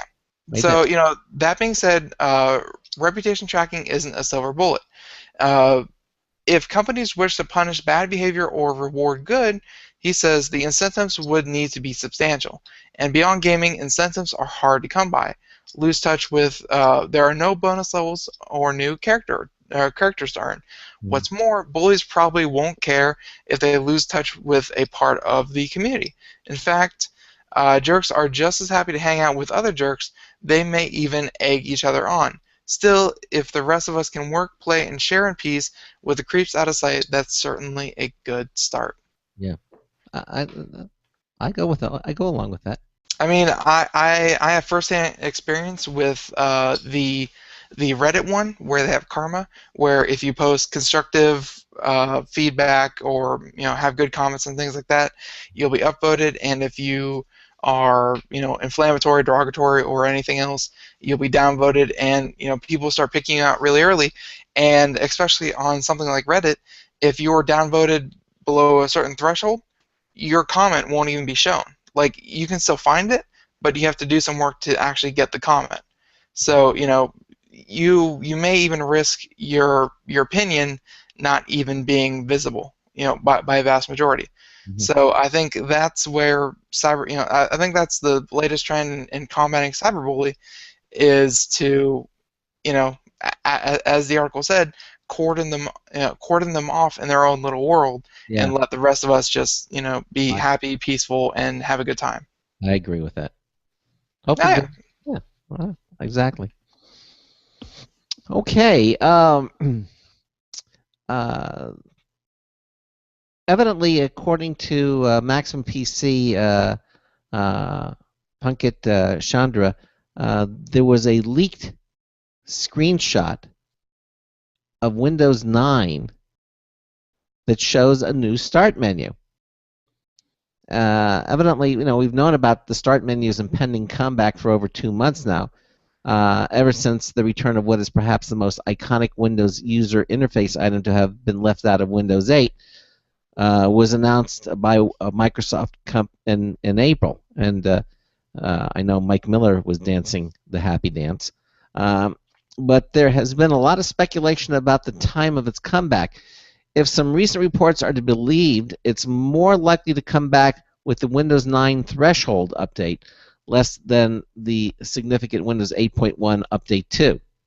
A purportedly leaked screenshot from what is allegedly to be an early Windows 9 build shows what appears to be a heavily metrified start menu, a metrified start menu. Something that is consistent with recent reports on the subject.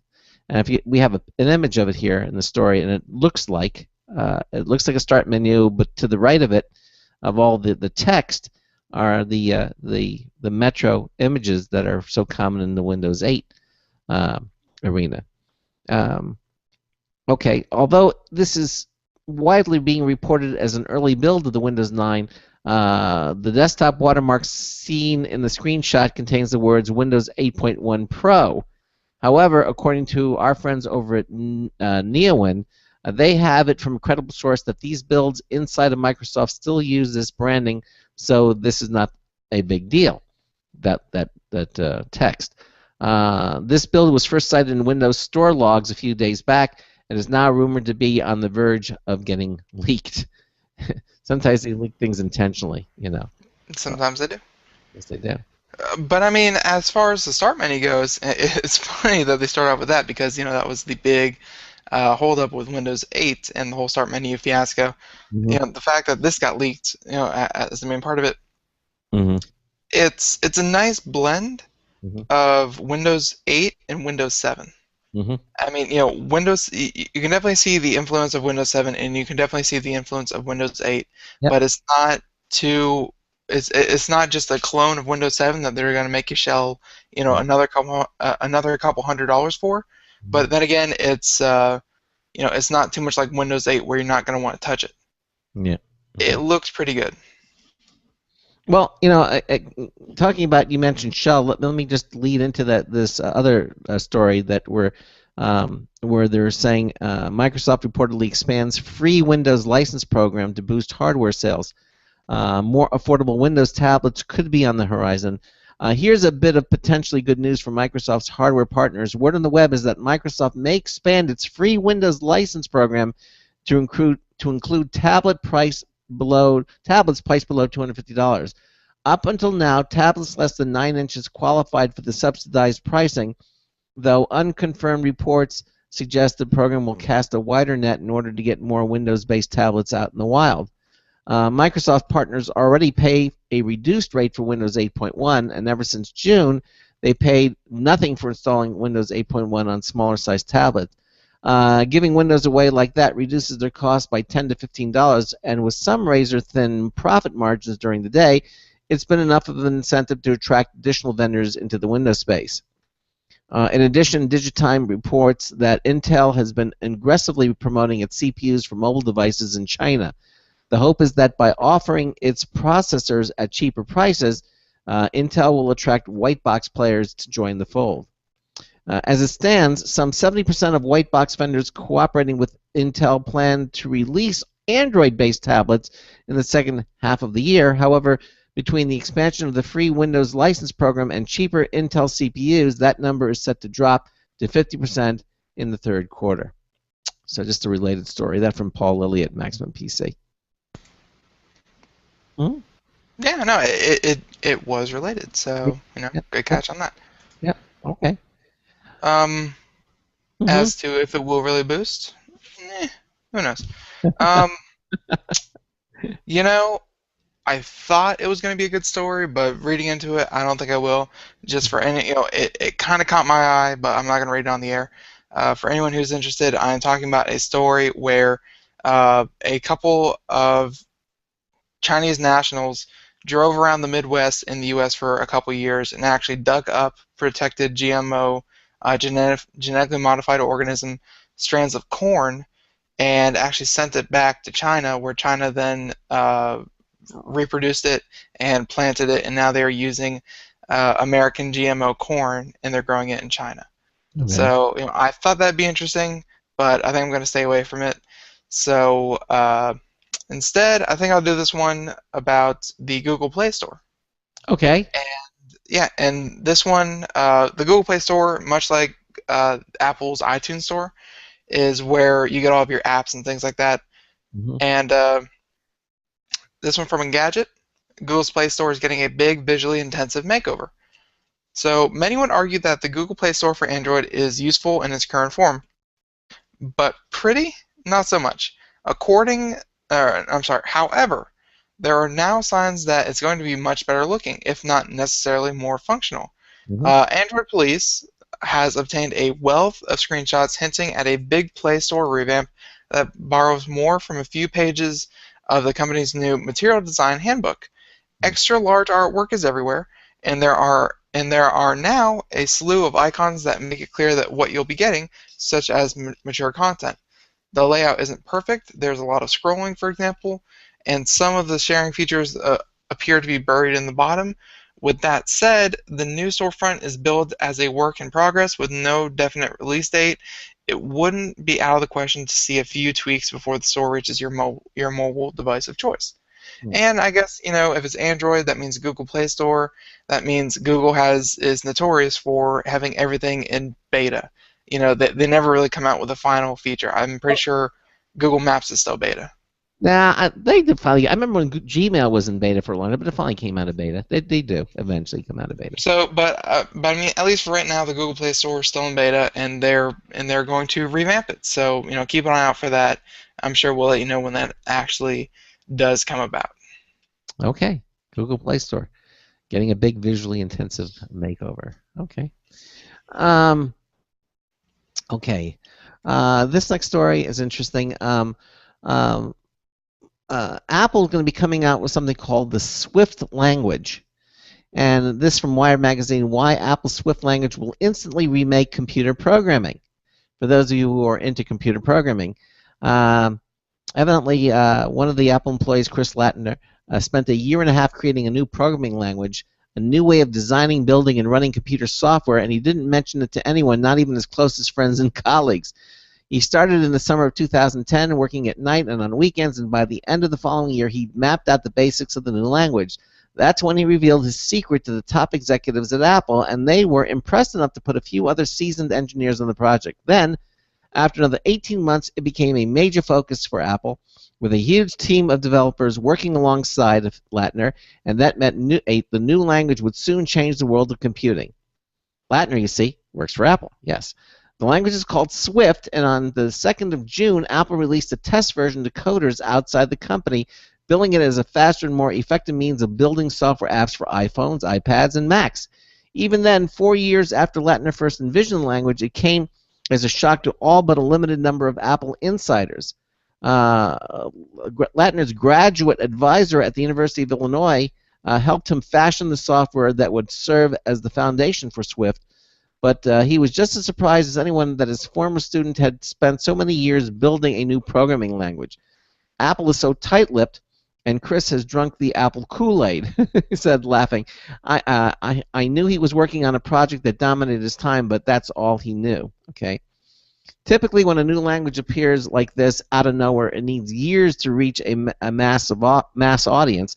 This is true even if it's backed by a tech giant like the size of Apple. Google unveiled a language called Go in 2009, and though it was designed by some of the biggest names in the history of software design, it's still struggling to gain a major following among the world's coders. But Swift is a different animal. When it's officially released this fall, it could achieve mass adoption with unprecedented speed, surpassing even the uptake of Sun Microsystems' Java programming language. Well, they should bury that. And Microsoft C in the late 1990s and early 2000s. Part of Swift's edge is that it's built for the average programmer. It's designed for coding even the simplest of mobile apps, and with a rather clever tool Apple calls Playgrounds, it offers an unusually effective way of teaching yourself to code. Sounds intriguing.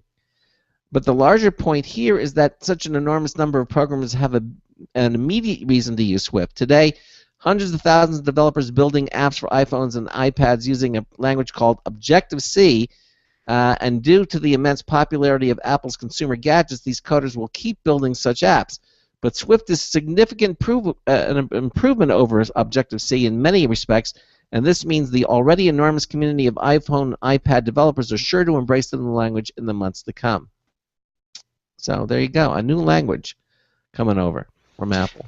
That does seem to be the problem with programming languages, is that even if they are better or if they're easier to use or anything like that, even if they solve a major function, if there's nothing to code for, like there's plenty of different coding languages for different different programs and different Linux distributions and things like that.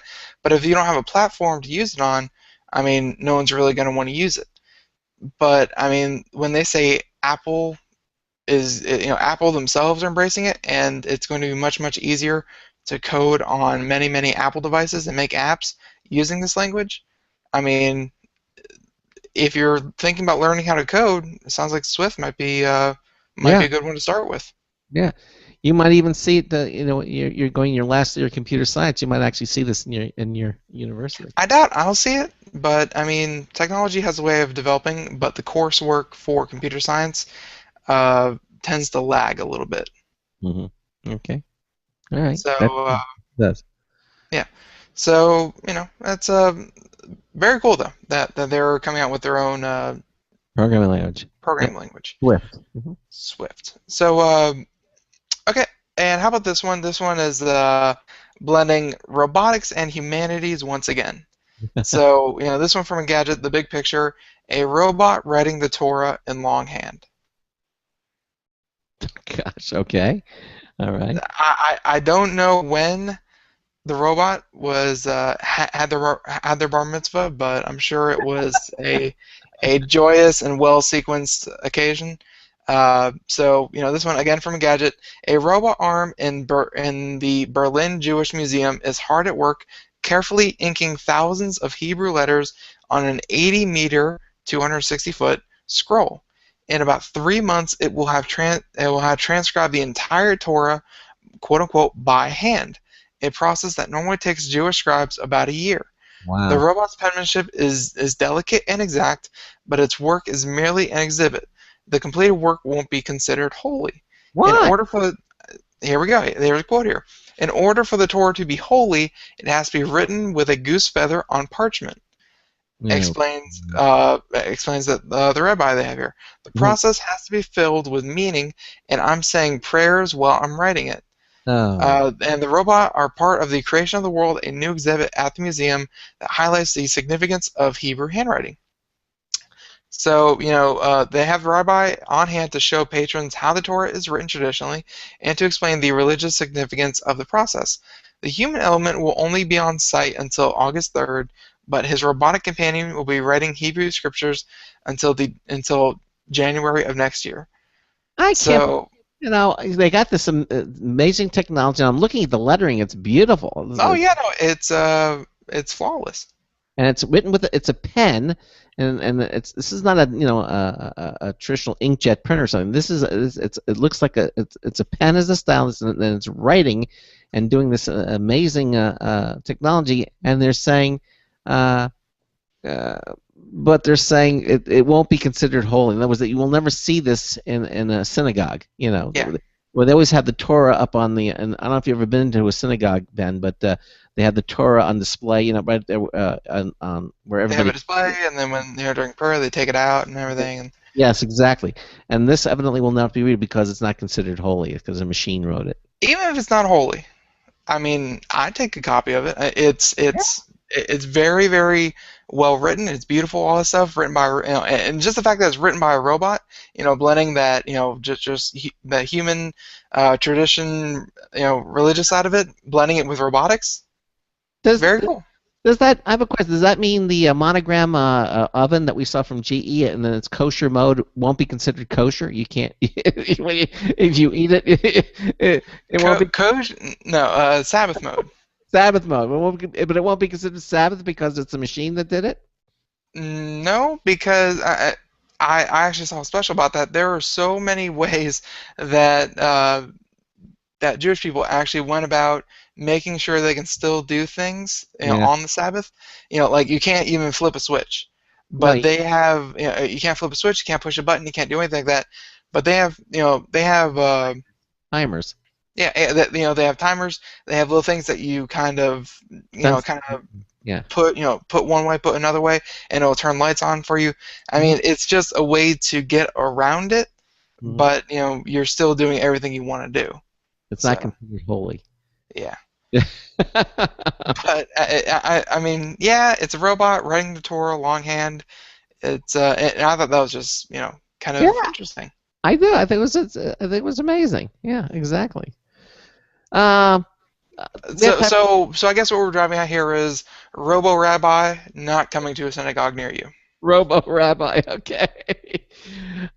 Seattle votes to legalize ride-sharing services like Lyft and Uber. It's official. Following an earlier agreement, Seattle Council members have voted 8-1 in favor. Always has to be 1 against, right? Of legalizing transportation network companies. The move lets ride-sharing outfits like Lyft and UberX operate in the West Coast city without fear of bans or driver caps, as long as they get the appropriate license and otherwise obey relatively light regulations. Conventional cab drivers, meanwhile, get a break through 200 additional taxi licenses.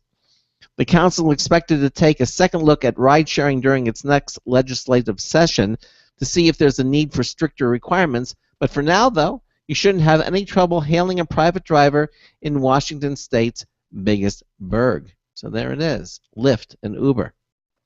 Those are actually getting more and more popular. Yeah. And we haven't really talked about it. These are apps that help you, share rides and things like that. And especially big around San Francisco and New York, many of the bigger towns where carpooling is actually better. Yeah. And there was a story that we didn't get to last week.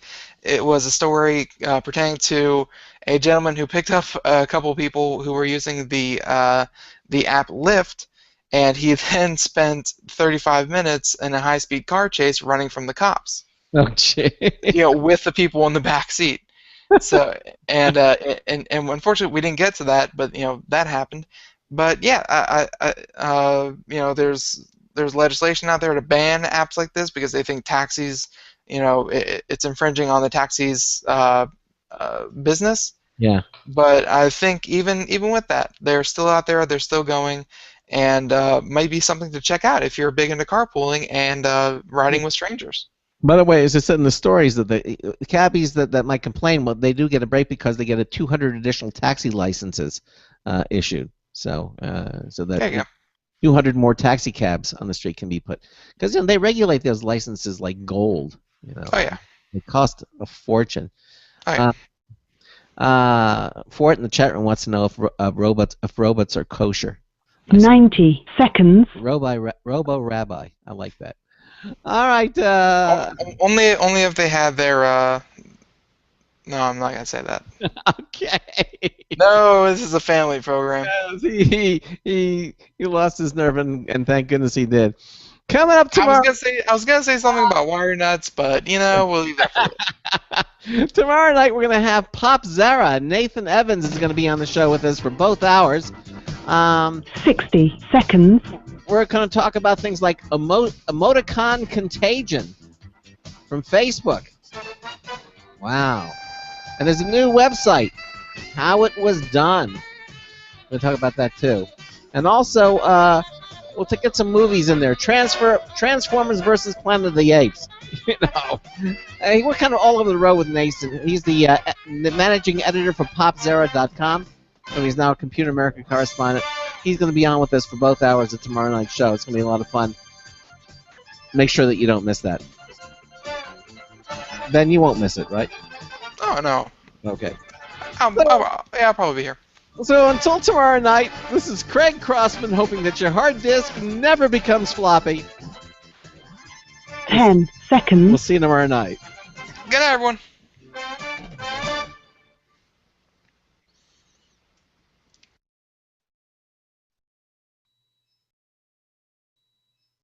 Thank you for using Blog Talk Radio. Goodbye. Okay, so we are off. We're still in Google Hangouts, and we will just say goodbye to Blog Talk Radio. And thanks to all of you for joining us here. I'm going to say good night to everyone. See you tomorrow. All right. And thanks for being with us here tonight. And Ben and I will see you tomorrow night here on our video portion of Computer America, a live video streaming brought to you again by Otherworld Computing. So we'll see you tomorrow night. Good night, everyone. Good night.